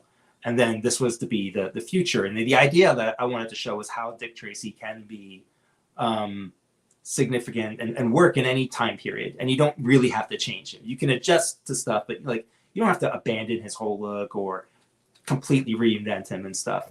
And this cover just, I don't know where the design came from, but I'm super proud of it. Like the way all the composition just shoots right down into his watch, which is sort of, the most iconic, that along with his hat is the most iconic thing. So I wanted to be able to create something that really celebrated Dick Tracy and his iconology the best way, even though it's in this, future. Yeah, cover. I love that. It's melding the icon, but still like modernized or even futurized, which is really, really cool. And he still looks like he fits. Yeah, and honestly, that profile, I mean, I was drawing that before I was drawing it. You know what I mean? So you knew what you wanted out of that one. I mean, it is very cool. And, Yeah. the cityscape is incredible. There's a bit of a Kirby feel to it as far as the line weights. So, yeah, I love this one. It's Kirby, and it's also, I'm very influenced by when Jaime Hernandez did an issue of Mr. X. He just did these bold shapes for everything. And actually, the next project that Taki and I are doing with Brian, you're going to see a lot of that design in there as well. But Dick Tracy, man, I'll say this publicly. I want to do more. I want to do some more Dick Tracy. Well, very nice. Well, this one's still available, and we'll see it when we recap things at the end.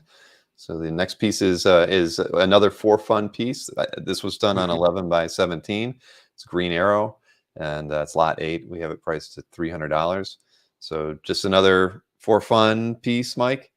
Yeah, I think sometimes when work is quote slow for me, you know, that's when I kind of like, I like it when other artists are doing their sort of warm up sketches or whatever. Somebody like Chris Samney, right? And he just like bangs out some amazing piece. And that, I think that inspired me, him and Scotty Young doing like their daily sketches of just random characters. And I don't know why Green Arrow hit me that day. Maybe I was thinking of Phil, because I can kind of see Phil's art in this as well, you know, sort of influence. Mm-hmm. And you put a lot of ink on this one too. Yeah, this is, none of that's digital. It's like half of the weight of the page is probably from all the black on there.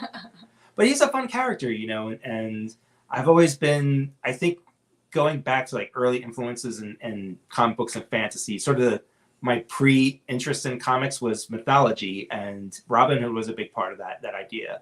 And then not so long ago, somebody sort of figured out this ancient way of shooting arrows, where the archer is holding all the arrows in his hands and just shooting them out like a machine gun. And ever since I saw that, I became interested again and wanted to be able to kind of, I didn't draw that here in this particular image, but I think that's probably what got me thinking about Green Arrow and stuff. Yeah, just a fun piece. Somebody in the chat is asking, is Blue Book done all digitally? No, Blue Book is all traditional. We you know, we can, I haven't sold any of the Blue Book stuff yet. I haven't put any of that out publicly yet, but it will be at a certain point. That one has sold too, by the way, just lot 8. I think when we did the first sale, you had some promo pieces from Blue Book, but not any of the published covers or interiors. I don't believe. I think it was. Remember, there was like the UFO and the car, and it was just this beautiful night. Okay, yeah, that was gorgeous, and that's going really well. I mean, people. I've always had an interest in all that kind of fringy, weird stuff. My mom had a sighting with my aunt, who is legally blind. And I just remember how impactful the story was of her saying, like my aunt saying, I knew it was real because of the sound of your mother's voice. You know, no, whatever it was they're saying, I don't know or whatever, but that experience just hit me so hard as a kid that there's always been this sort of what if wonder about it. And that those couple of covers, those first promo pieces I did were very much influenced by their experiences, which is also why I'm really loving drawing the interior, because I'm going very analog, very heavy brush, very old school powers, kind of thick, heavy shapes. And yeah, it'll be fun to roll those out. Oh, cool. I'm happy to help out when the time comes. So let's see. We'll take a look at lot 9 now. This was a study for a series that you were trying out for. It's done on 11 by 17 Katana series. Price on this one is $350. I mean, a very, very complete piece, you know, by itself. I mean, it's really, you know, I love the fact that the character is in a darker ink, and then these spirits or whatnot coming off the blade are, you know, done with a slightly lighter ink. I mean, it's a gorgeous image. Oh, thank you so much. I think it's okay to talk about this now. It's literally 10 years later. There was a Katana mini series that I tried out for, and I didn't get the job, but I drew like 5 pages and a couple of promo pieces, because she was just fun. She's such a great design to her character, and especially that mask and the sword, and the fact that the sword has spirits lived in there, which I might have lifted for the After Realm. So I just really, really enjoyed this piece. And maybe next time we'll roll out those other interior pages as well. But just a lot of fun, and I really enjoyed doing this piece. And again, it's a little not safe for worky, but maybe that's why I didn't get the job. They're like, oh, he's going to do this to the whole thing. You know, I don't know.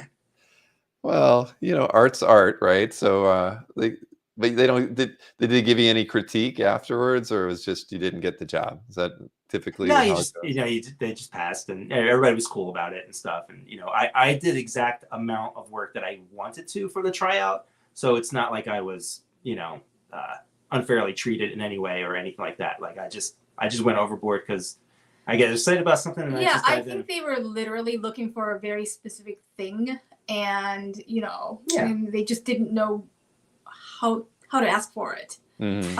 Especially my stuff, because I can get like if you look at this and compare it to Powers or Dick Tracy, it's not as cartoony.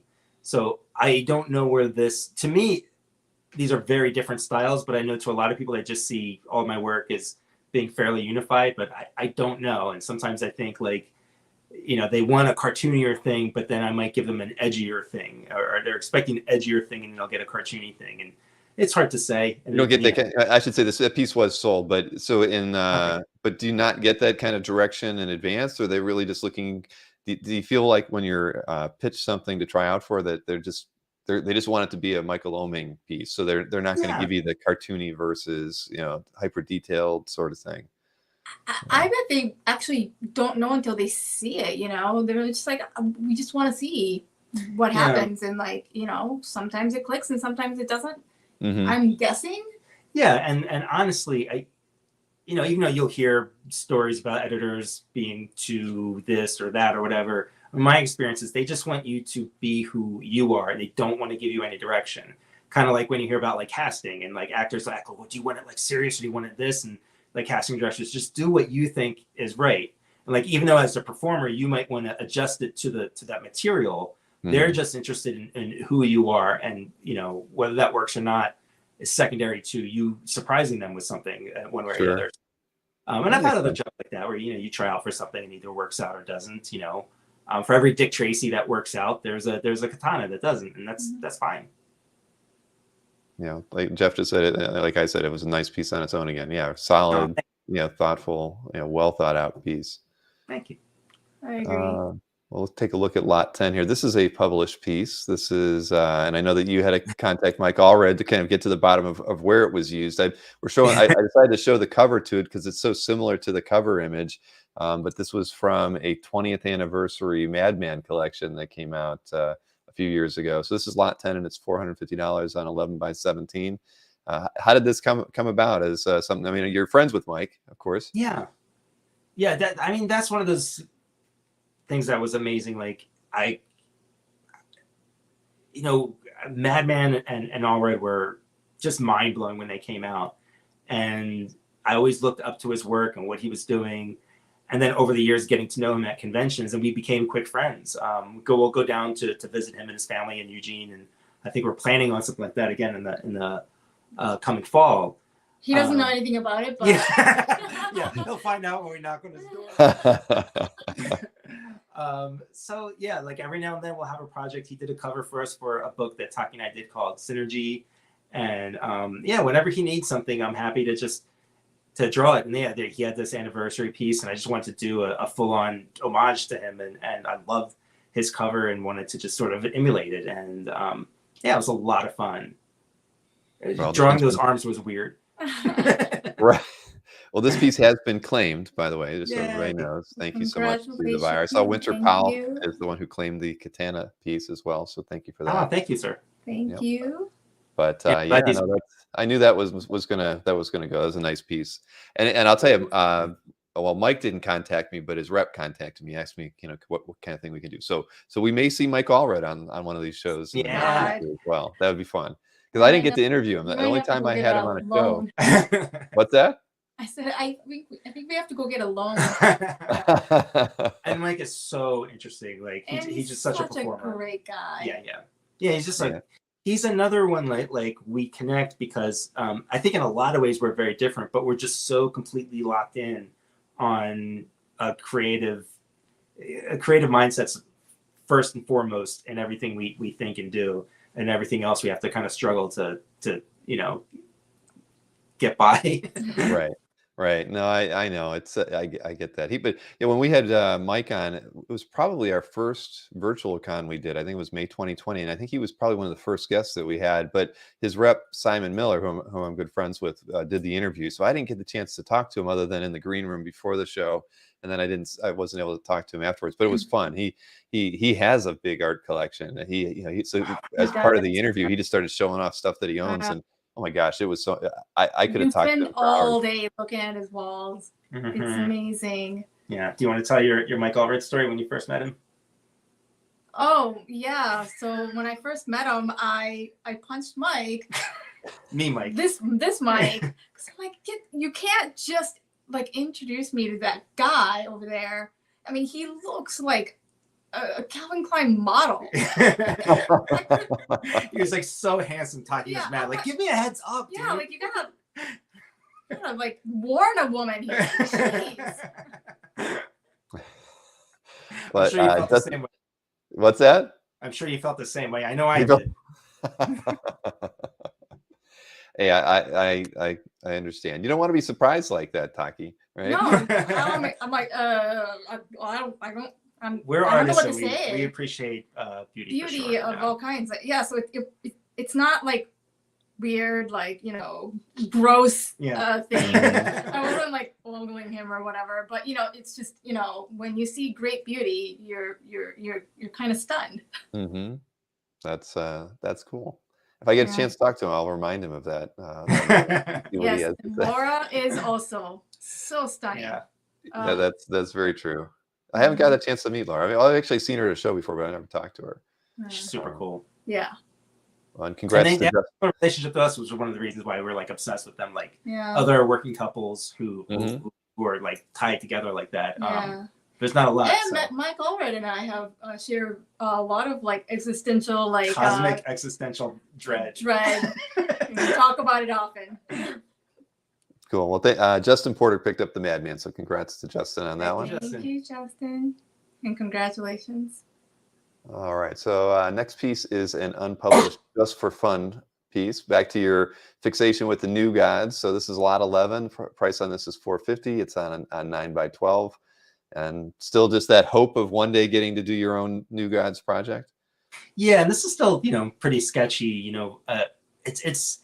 I'm not even sure how I'd want to approach it if I got to do it, because there's a very brushy style that I'm attracted to that I think would work perfectly for it. But then I also want to like draw in all this sort of detail and stuff. But yeah, there's something about it. It's so primal. And hopefully I'd get to do something like just a one shot or a graphic novel or something. I'm not begging, but close. Well, this one got claimed, so that was a quick one. That was quick. Yeah, I mean, just that whole relationship that was built up, like the swapping of the families to like keep peace in the world of like light and darkness. Like it's such a classic cosmic setup and just full of like big bombastic moments and characters and still a really young funness to it all. You know, yeah. I could go on about New Gods all day. I love the cosmic like I don't even know what it is coming off of his head. Yeah. It's just like, I want that. The Kirby crackle. Yeah. Yes, it's the crackle on there. But no, that's great. You deserve the project with New Gods. You really do. You should push for it a little bit. Be firm.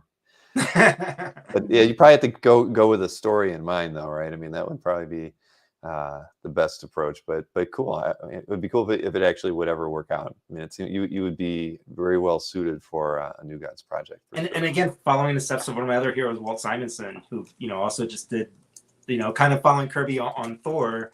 It then follows Kirby on Fourth World, and so I gotta just keep following Walt. If Walt does it, then it must be good, right? Well, that's true. It goes without saying. Yeah, Walter's the best, man. Yeah, he is. I got to interview him once for one of our shows. That was probably one of my bucket list moments, because Thor was my favorite comic growing up, and I'd never had the chance to. I never wanted to stand in a long line to say hi and talk to him, but to be able to hang out with him and chat with him for 15 or 20 minutes was a real pleasure. Yeah, probably one of the highlights of my storyteller. Just they'll just start telling you stories, whether it's mythology stories or stories that happen at conventions or business stuff, and it's he's amazing. I completely agree. All right, well, let's go ahead and keep this moving. We got lot 12 next. So this is a different. We're kind of moving over to an image product. This is lot 12. It's the cover to Old Guard issue 3, Tales Through Time. It's variant cover for that. This is on 11x17. Price on this is $1,100, and it's cool. I didn't read all of the Old Guard stuff, but what I did read, I really enjoyed a lot of, and I ended up seeing the film that they put out for it, which was okay, but I like the comics a whole lot more, storytelling wise. It's amazing too that Greg came up with. We all love the sort of these stories, like the sort of Highlander-ish Eternal Warrior stuff, and he found a really fresh take on it So just conceptually, I was really excited to read it and then to work on it. And then to work on it with Brian. Brian wrote this short story, Taki colored it, and Greg, who we're also really close with. It just felt like such a cool sort of family thing. And doing the cover, you kind of can't see it here, where she's holding her hand to her side. All that negative space is blood that's, colored red on the cover. You can kind of see it in the thumbnail here. And it was set in the 70s, so it's fun doing these like the stickers, like the good vibes thing, and all the interior designs. That was very 70s.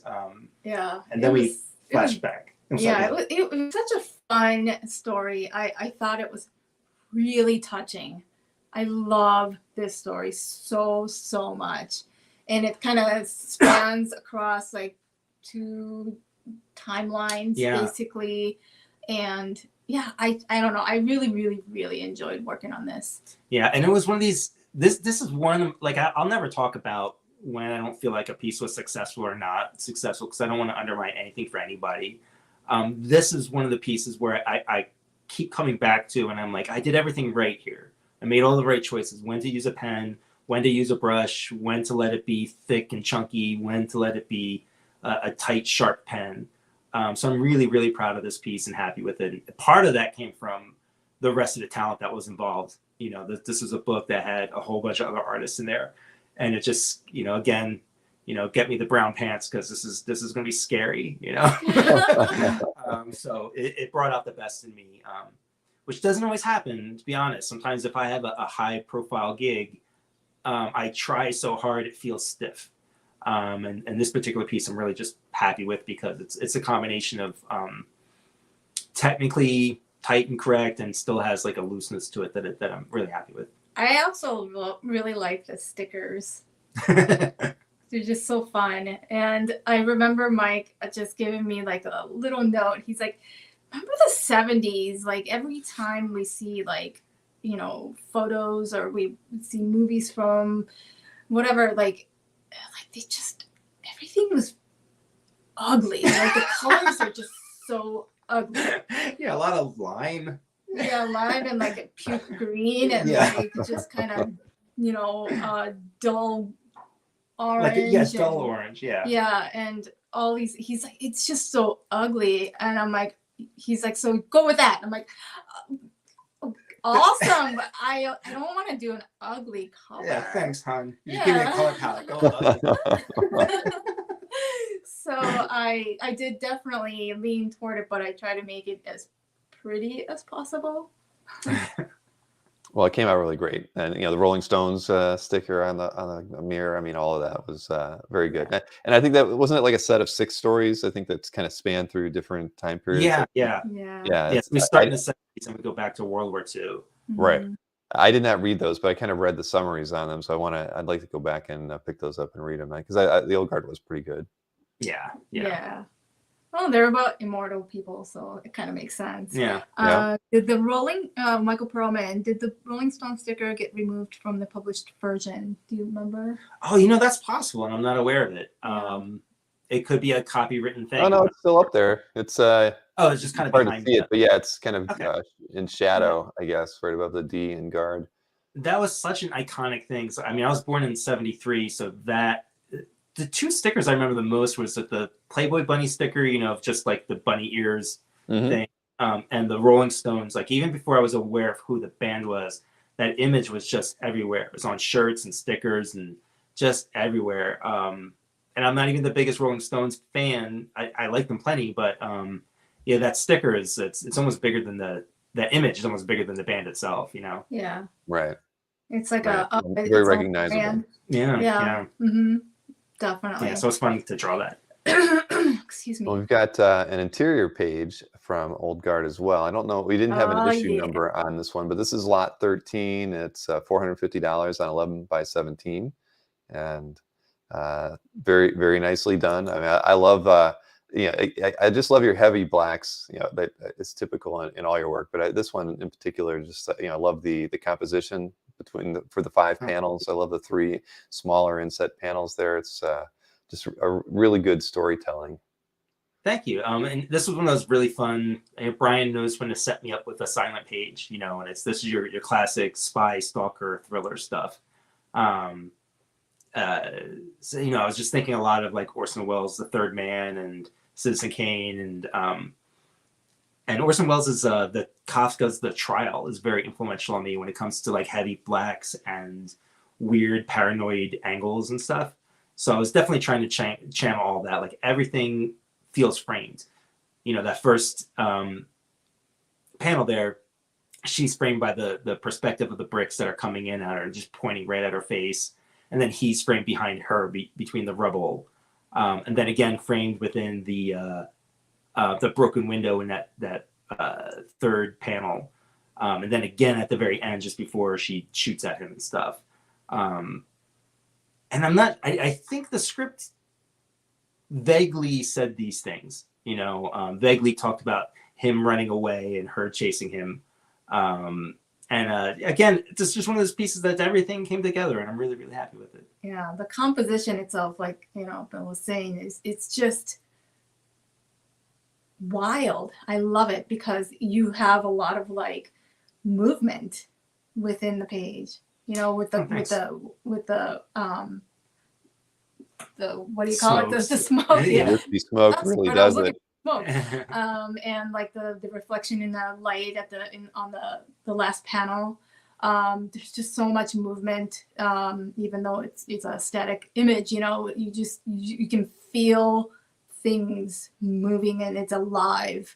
And yeah, I love it. Thanks. I really appreciate it. I mean, normally I don't point out stuff that's successful on the page or whatever, because I'm fairly critical of my own work. And usually I look at a page and I go, okay, that works. That's all right, you know. And then every now and then there's a page, something like this, and the cover for this as well, where I go, I need to remind myself to do this all the time. Be this successful would be nice on every page. Well, but like you said, you just trust yourself. So sometimes, you know, you get it right. You know, you got it right. I mean, that page was just, I even like the, you know, the lines behind the character that just point you right to them. I mean, I just thought that just as far as, those kind of, I don't want to call them gimmicks, but they're just the way that you draw your eye and get the user to look in a specific place. It's just, you know, it's just perfect. Everything about that, silhouetting the pistol at the end, the last panel, those things are just, you know, as far as storytelling goes, I mean, that's what makes comics so much fun. I mean, you really get to be a cinematographer at the same, you know, while you're putting these things together and figuring out how to move somebody through a page and convey a story at the same time. And that page just had everything that you'd want and something like that. That's my favorite thing to do, is just move the eye through the page, because I'm not like an illustrator. Like I don't draw like super pretty faces and stuff, you know. But it's about moving the eye on the page and kind of dancing with the reader, you know, like being in step with them, so that everything is guided nice and clear, and that's when I feel most successful. Well, you did a great job on that one. I'm going to just remind everybody. Seeing Carlos says, was lot 13 shown earlier? No, but it was picked up. I typed it in the chat. I didn't want to interrupt Mike when he was talking, but I wanted to let everybody know that it was sold. But we're kind of moving into a section where most of it is Powers artwork coming up here. A lot of some covers, a few. I think we have an interior or two, and then a few other non-Powers pieces coming up. But just as a reminder to everybody, and the way you claim today is shoot Nicole at Third Eye Comics an email. Let her know in the body of the email which lot number you're claiming, and include your name. And after the show, if you were the first person to email Nicole for that lot, she will send you an invoice and get that taken care of. We expect payment in 48 hours. And artwork is already in Third Eye Comics' hands, so they will ship the artwork out to you immediately by, you know, say Monday, Tuesday next week, and you'll have it by the end of the week. It's a great system we've got worked out here when we work with Third Eye. Yeah. All right, so let me hide her email address one more time here, and we can switch over to lot 14. So this is $1,150, cover 2, Powers of Bureau issue 5. It's also signed by Mr. Bendis, and it's on 11 by 17. I love the coloring on this one, Michael. And it's a gorgeous cover. Oh, thanks. That's our man Nick Filardi. He's my other life partner. You know, it's my life partners. It's Taki, Brian, and Nick Filardi. And then again, Nick just brings out the best of my work. I almost never give him any direction. the best direction to give Nick is to just do your thing. And I really like doing these kind of covers, the sort of covers with panels on them. I probably should do them even more. And what's fun is there's 2 cameos on this cover. One, the eye patch is my uncle. My uncle Larry, who a lot of people would have known when I did a lot of conventions. I would bring him with me quite often, and I drew him as a character who's a reoccurring character, Nick Roberts, who's kind of our Nick. What is his name from Marvel with the eye patch? Oh, Nick Fury. Kind of our Nick Fury character. And then the other cameo is the bald guy is not Brian, but it's Brad Meltzer, the other bald writer in comics. Brad's a good pal, and he's been a supporter of Powers forever. So at a certain point, we had these other sort of CIA, FBI characters, and a lot of Brad Meltzer's writing is about sort of conspiracy stuff and behind the scenes government stuff. So it was really fun to draw him in there. And there you go. I love the cityscape on it too. I mean, it's I could draw cityscapes all day, honestly. Like hand drawing them like this is a lot of fun. And there are times where I do it digitally and I can get a lot more detail in, but there's something about just taking the time to do it freehand, or slightly freehand, that again I think brings it a lot more life. Well, artist Andy Fish says great Kirby Stranko vibes here. I would agree with you on that. Oh one. yeah. Thank you, Andy. All right. Well, this one is still available, so we'll see that one in the recap when we get to it. We'll go ahead and show another Powers cover. This is from Icon from 2014, issue 2 cover. This is at $1,300, signed by Bendis as well.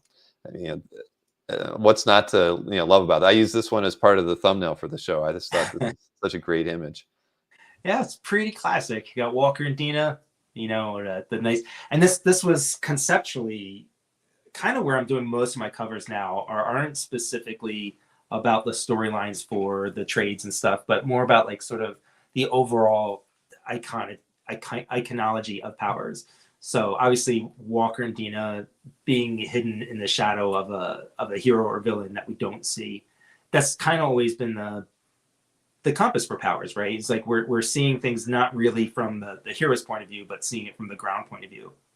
Even though this is literally from a hero's point of view, but we're just seeing it really from the reaction of that.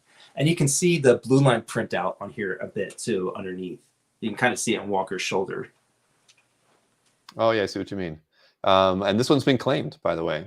Yay! Congratulations to whomever picked this one up. It was one of my favorites in the set. Which again, that's why whenever I try to come up with the thumbnail for the for the show to kind of promote it, I always try to figure out what's the coolest image that's in there. This one is at the top of my list. So thanks. Yeah, and congrats to whoever picked that one up. Brushy it is. What's that? I like how brushy it is. So you feel good about that one?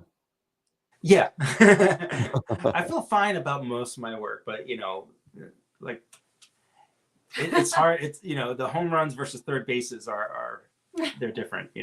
I understand. So let's go ahead and take a look at lot 16. This is another Powers cover, Powers Bureau 12. This was an interesting one here. Did you know going in that they were going to reverse things out like that in the published version? I think we did a couple of different versions. Sometimes we'll have 2 or 3 different versions of a cover in the colors. Nick will give us choices. And I'm not sure how this came about at the time, but it was just really fun to do something completely different. And that's why we went for it here. I think at the time too, we were also filming the television show. So the TV show and the comic were being produced sort of at the same time. And I'm only bringing that up because it's just bringing back memories of like those days of going back and forth between the comic and the show coming together. And Walker and Dina, can't beat them. Very iconic. Right. No, well, nobody draws a windblown tie quite like you. It was his tie is definitely his cape, right? It's the secret code. It's subliminally his secret identity that he's always had with him. Yeah.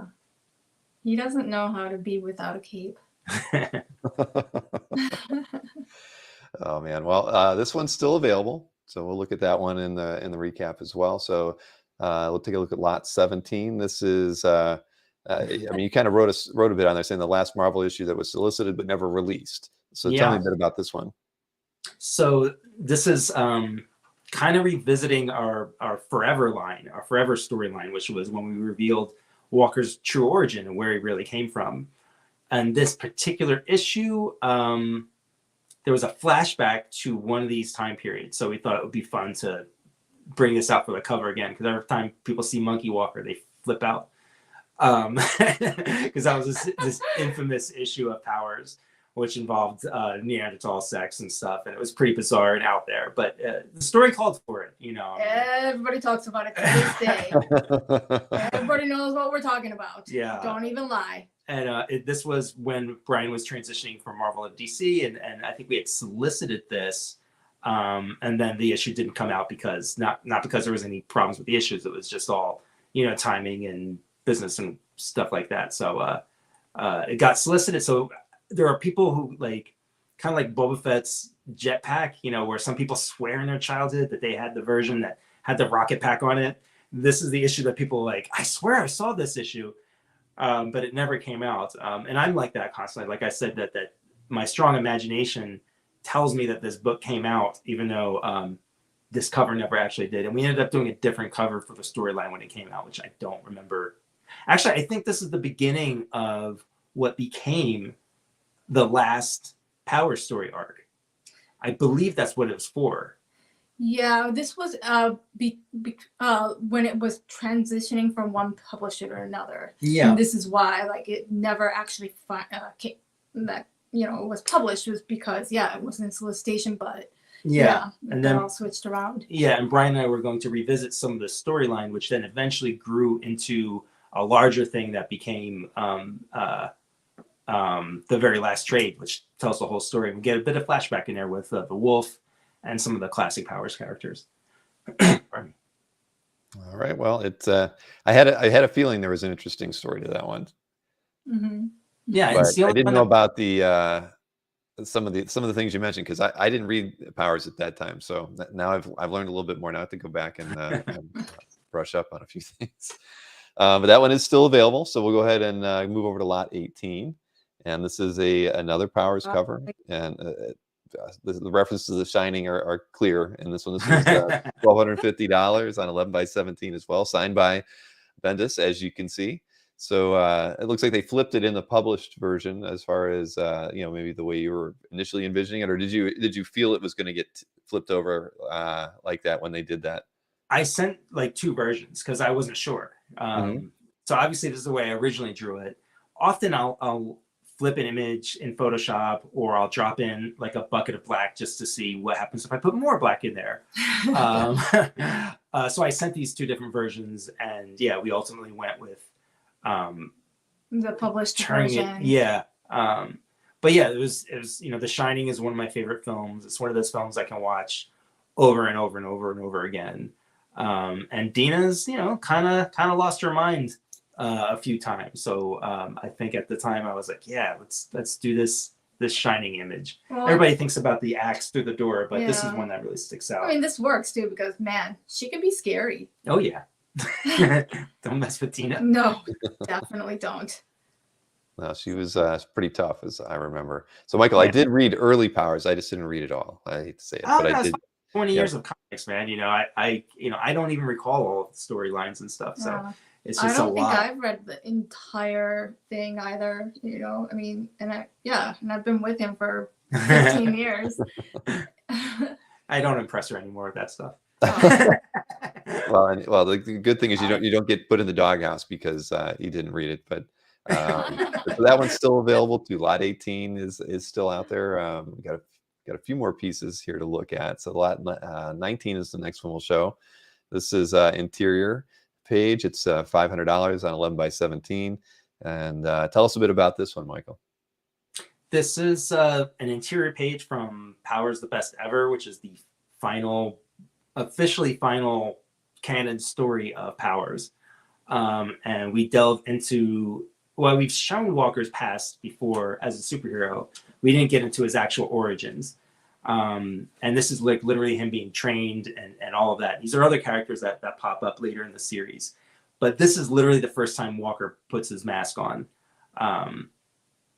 The mask that we see in the television show, and he's been wearing since the very beginning, which was always this kind of post-COVID mask, I guess. I kind of joked around that I should make one of my masks like that. Yeah, this is the first time he puts a mask on, and the wolf, who is his main villain, is in this shot, and I always forget the other characters' names. One is Lang. She's an FBI agent who later recruits them into the FBI, both Walker and Dina. She's sort of one of their closest like frenemies. Sometimes she's like working against them. Sometimes she's working for them. This is the early days of superheroes.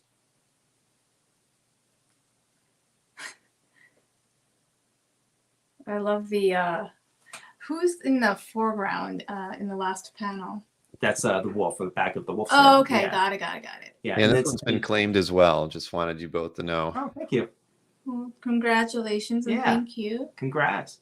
No, a very nice piece for sure, and historical. Yeah, definitely. Why does he look sad?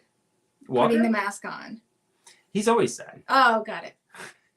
Walker has been through a lot, He's a brooding kind of guy. Yeah. Got it. Well, congrats to whomever got that one. It was a good one, a good piece for somebody's collection. I think we have another interior here as well. Let me see if I can highlight that. Yeah, this is also from see here. the best ever graphic novel. Not the best ever graphic novel, Powers, the best Powers. ever. And this is the first appearance, not publication-wise, but story-wise. This is the first appearance of Super Shock. And Super Shock's one of our most sort of iconic superhero characters who we did some of my favorite story arcs with, where he kind of, in his later years, he loses his mind. So he does some bad things, but it's also very sad and complicated. And then we had him in the television show played by Michael Madsen, who did an amazing job and looked incredible in this costume that they made for him. Yeah, the costume looks pretty great, spot on from the comic, right? Yeah. And Madsen never wanted to take it off. Yeah, there are rumors that he kind of walked around in his costume outside of like the studio. Yeah. I swear to God. Yeah. Wow. He wore it well. Yeah. And I felt like it didn't look goofy on him. No, it was Like, it was really amazing. He kind of owned it really well. Yeah. He was a really interesting actor. Like every take he did was different.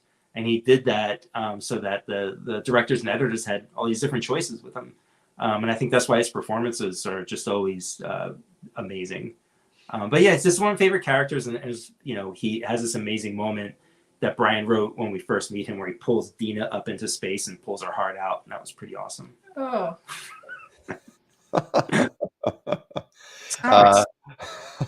Well, that one's still available. And so I'm having a little internet hiccup here, but I think it's passed, so I apologize for that. Oh, no problem. Yeah, I'm still learning. Like in the middle of the day here in Florida, there's always, at least in the summertime, there's always a rainstorm, and it always seems to kind of mess things up around here. I've got to be cognizant of that going forward, because it's weird. It's like you can guarantee at 2 to 3 o'clock it will rain, and thunderstorm, and it will last about an hour, and then it'll clear up and the sun will come out again every single day. Wow. Yeah. Do you guys get flash floodings or anything? No, I haven't seen it. Nothing like that, at least here. But it is just it's peculiar. But I guess that's how it is here in Florida in the summertime. There's 5 months out of the year where it does that, and then there's 7 months out of the year where it's like spring the whole time. So I'll enjoy the 7 months out of the year when it's like spring. But this one is still out there and available. So that was lot 20 at $450, and very nice piece. So let me go ahead and go over to we got 3 more to go. Let me pull up lot 21. This was probably my second favorite piece. I mean, how do you put best favorite, least, second favorite? But as far as this one, lot 21 is $1,400. This is the cover to the Volume 1 Omnibus, and it's signed by Bendis as well. But just classic, cool images here. And here is one where you didn't do the background in it, right? You did the backgrounds digitally. Yeah.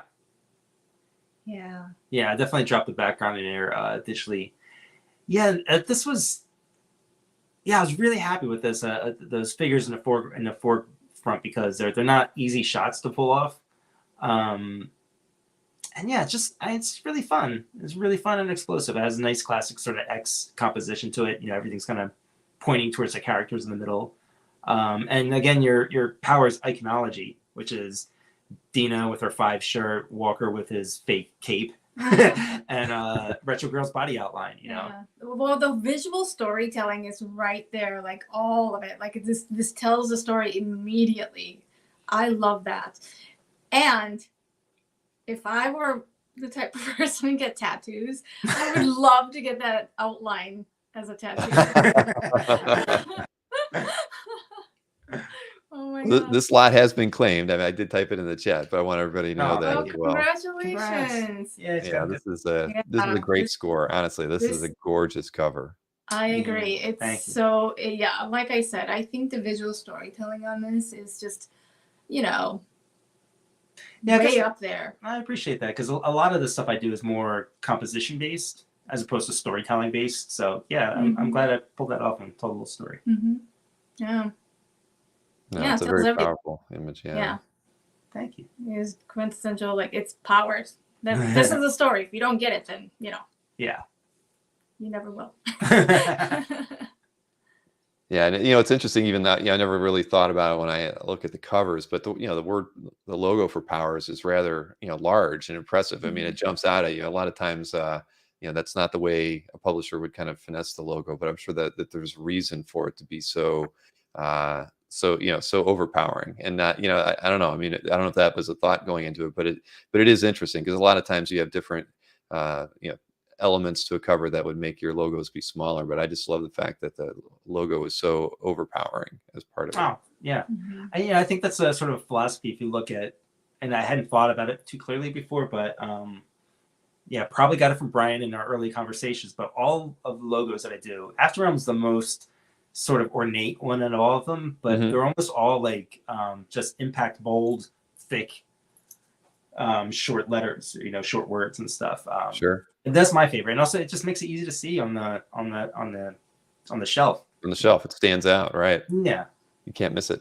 Yeah, it's good philosophy. Simple. Yeah, eye-catching. That's what you want to go for. All right. Well, we have 2 more artworks to look at before we recap the pieces that didn't sell. This one is lot 22 from Superman Worlds at War, issue 3. This has got Mr. Miracle on it. That's the title I was looking for. Superman Worlds at War. Yeah. Again, really a blessing to get to draw Mr. Miracle. And it was fun drawing some panels where he starts to escape afterwards and all the pieces are falling apart. It's just a cool character. I mean, that face mask is really complicated. But again, it all kind of comes together. And when I was drawing this, I was also thinking about Taki and I did a story about Houdini with writer Neil Clyde. Neil had written a Powers novel, prose book. About Dina in her early days. And we had done this. There's a pretty famous image of Houdini in this position and stuff. So I was thinking about that project that we had done together, as well as obviously you want to think about what influenced Jack Kirby when he was creating somebody like Mr. Miracle, and clearly Houdini's at the top of it. So getting to do a sort of iconic image like that was a lot of fun. And this is another example where you could see a combination of traditional art with digital. So he's in this sort of cube that contains him, almost like the milk barrel thing that Houdini used to do. So I did this overlay on it that shows the reflection of the rest of the building or the rest of the room on top of it, and then lowered the opacity digitally. And then some of it's also finished a little bit more digitally. You see that the front floor in front of him. Like sometimes I'll finish a page and then I'll find the rest of it as I go on, depending on how tight the deadlines are and stuff. Also, I drew this in a slightly different style. All of the Midnighter stuff I did with a much more pen detailed style, which was fun to sort of grab my one of my other influences is Michael Golden and Dave Johnson and people in that school of stuff. So it was fun doing these lines. Like you could see on his shoulder, there's like a double line there with a bunch of thinner lines drawn through it. And I typically just don't do that sort of thing. But it was fun to do that kind of rendering. And I thought it was appropriate for a very mainstream book to, you know, pump up the lines a little bit. Sure. No, it came out really cool. I like the the effects even with the digital part, where you with the kind of glass feel at the top. I mean, I get it when sometimes it's probably easier to do things one way versus another. But yeah, this is pretty cool. And I was going to ask you, this is one of the pieces where it's like, well, the style's a little different. I was going to ask you why you did the cross hatching and things here. So good explanation for us for that. Yeah, it was fun doing something different. Yeah. I just love the Mr. Miracle like costume. It's just powerful. Yeah. I absolutely love it. And I love the colors on him too. Like his costume colors. It's just so pretty. Yeah, green and yellow. You don't see a lot of that. No, but it's great. Yeah. I love it. I get that him and Rogue and I don't know anybody else. I can't think of any other character, but so that one's still out there. We only have one more piece to look at. This is this was a pitch piece for Colossus, I believe, and a few other X-Men. This was also my buddy Neil Clyde. Put together a proposal. Again, this kind of goes back to my earliest influences in comics was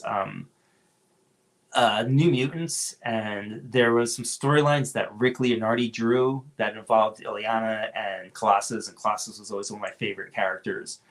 And then mixing it into Norse mythology. And I don't remember the exact details of all the story stuff that Neil came up with, but it was a fun pitch and just a great excuse to draw these characters. And I was trying to push the cartoony aspect on this because, as I said, sometimes I get a little more like pen edgier, and there's other times where I miss my sort of more bouncy, flowy cartooniness. So it was fun to indulge in all of that stuff.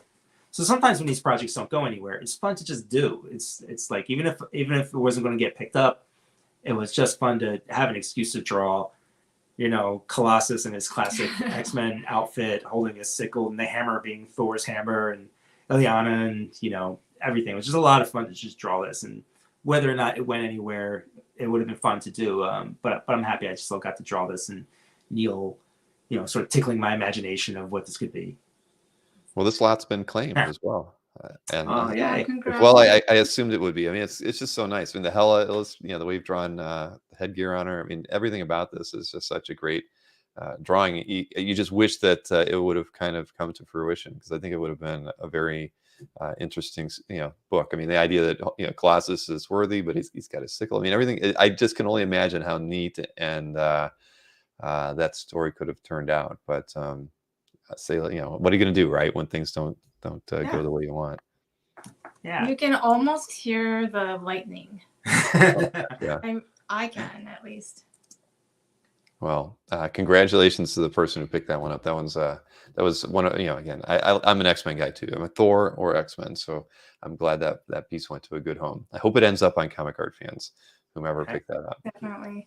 So let's see here. Let me see. Okay, so we're going to recap everything. It looks like 11 of the 23 pieces did sell. So we'll just kind of run through, let everybody know what pieces are out there. And just so you know, we probably later today or first thing tomorrow, I'm going to send out a reminder email of the pieces that didn't sell to everyone. So everyone who wasn't even here today. So while you're here, at least you have what's going to be still available. You're more than welcome to email Nicole anytime after the show or throughout the weekend if you're thinking about it, and pick and claim any of the pieces that weren't available. And if they did get claimed in the sometime after the show, she'll let you know. But so a lot of people do watch our shows after the fact. So if you're doing that, you see something that's still available, still email Nicole just to give her the heads up and see if the piece is still available, because we can still make that happen since it is in Third Eye's hands. Oh, Rich Donnelly got lot 3. Very good, Rich. Rich is if there's somebody who's a bigger X-Men fan than I am, it would be Mr. Donnelly. So congrats to Rich. Congratulations, Congrats, man. Give it a good home. Yeah. Definitely. All right, so let me just run through those. So let's see. I'll go back to the top here. So the first one that was is still available is lot number 1. That was the cover to Black Panther 3, the Marvel action cover. This one was $1,400 on 11 by 17. And then we had lot number 2. That was the interior page to Cape Carson number 7 with Superman. This one was $450 on 11 by 17 as well. Then we've got a Cape Carson Volume 2 collected cover that is NSFW, as you can see, but great imagery, Metropolis feel, of course. And this one is $1,100 on 11 by 17 as well. Then we had the kind of character study where Michael was figuring out how he wanted to handle drawing this character from a Darkness book that he worked on 14 years ago. This one's $250 on 11 by 17. Then we've got that really, really cool Dick Tracy issue 4 cover. This one is $1,300. And I know it's one of the few remaining Dick Tracy covers you have, right, Mike? Yeah. Do we have one more? Or I think this is the last one. I don't remember. Then maybe this is the last one. So it's either this or it is the last one. All right. Well, unless you get to work on more, this they're almost all out there in the wild. So this was lot 7, and it was $1,300 for the cover to issue 4. Then the next lot available was the cover to Old Guard 3 Tales Through Time. And this was lot 12, $1,100 on this one. It was a variant cover, and it's on 11 by 17 as well. Lots of proper imagery there from the late 60s, early 70s with the Rolling Stones tongue and good vibes. I remember that as well. Let's see. Lot 14 next was the Powers Bureau number 5 cover, also signed by Bendis. This one is priced at $1,150 on 11 by 17. Then we've got the lot 16, the Powers Bureau 12 cover, signed by Bendis, and it's at $1,250 for that one. We have lot 17. This was the solicited but didn't get published or released. This was priced at $1,000 from Powers 9 Icon, of course, from 2016. Then lot 18 was the Shining Homage from Powers 5 Icon. This one is priced at $1,250. And then 2 more pieces here. The interior page from Powers Best Ever featuring Super Shock. This one is priced at $450, and the other page was the interior to Superman Worlds at War, issue 3, featuring Mr. Miracle. Nice splash page here for $450. So there, wow, that's my recap. Rich was wondering when the Colossus pitch art was drawn. Oh, that's a good question. Does it say on the art, maybe? I was just going to actually check. I don't think it did, but let me go find my detail scan on that one. Let's see. And if you don't know, I guess. Oh, it actually does. 2015. Okay. 2015. There you go. So not too terribly long ago, but yeah, that's great. So for anybody who wants to claim in those, like I told you, you can still email Nicole after the show throughout the weekend. The artwork that doesn't get sold gets returned to Michael. So just bear that in mind. We would definitely want any claims to come in before Monday or Tuesday, if at all possible. That would be advantageous. So after the show is over, anybody who won any claims, Nicole will email you an invoice, and please pay it by this time on Monday, so we can get those artworks out in the mail and in your hands by the end of the week. That is how we aim to please everybody. So Michael, Taki, this has been fun as always. Yeah. Always, man. Thank you so much. I do hope we get to do something for Hero. I think that would be a lot of fun. I'd enjoy doing that with you guys too. Absolutely, yeah. That'll be a good way to move through a lot of the internal pages we have for Powers and stuff. Definitely. Yeah, because Powers and Heroes Initiative sort of started out at the same time, way back when it was called Actor. Right. I remember we did a Powers poster for it and stuff, and and they've helped us out on a personal level and friends of ours and stuff. So it'll be great to sit down and just get back to Heroes Initiative. Yeah, no, I'm a huge supporter. I designed their website when they switched from Actor to Hero, and so I've been I've always tried helping out Jim and the team there whenever I can. So yeah, I really enjoy working with them still. Michael Perlin, lot 16 is still available. I can just I can highlight it for you so you can see it. That was the reversed out image as it was printed, but this one was $1,250.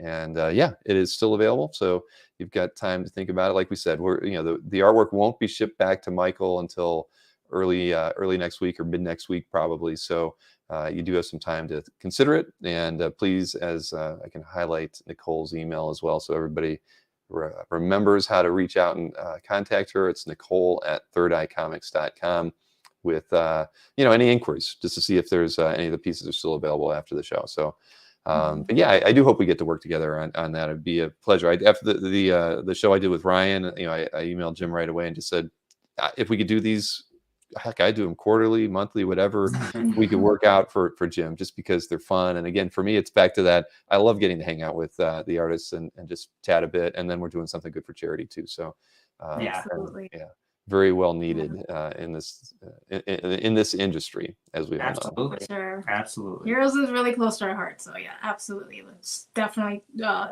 talk about it. Yeah. Yeah. Good. Yeah. So Joshua Ginsburg is asking, are you open to commissions? Schedule-wise, spiritually, yes. Schedule-wise, probably not. But I have a newsletter. You can sign up through on my Twitter. I post it out there quite often. And like when I am ready to do some commission pieces, That's the best way to follow, to kind of keep tabs on that. I get it. I mean, it sounds like when you already have 4 projects typically going on at any given time, trying to wedge in a commission here or there probably isn't the and I love doing them. Yeah, it's just Right. Well, sometimes you probably get the opportunity to draw something you wouldn't normally get to do in your day-to-day work. So yeah. The last one I got to do was really fun. It was a Watchmen crossover. This is a Rorschach and Walker. That was a lot of fun. Oh my God! Well, see, that'd be perfect for you. I mean, I love that. I want to see how that turned out. I wonder if it's on CAF. I'll post it there. I'd love to see it. Yeah.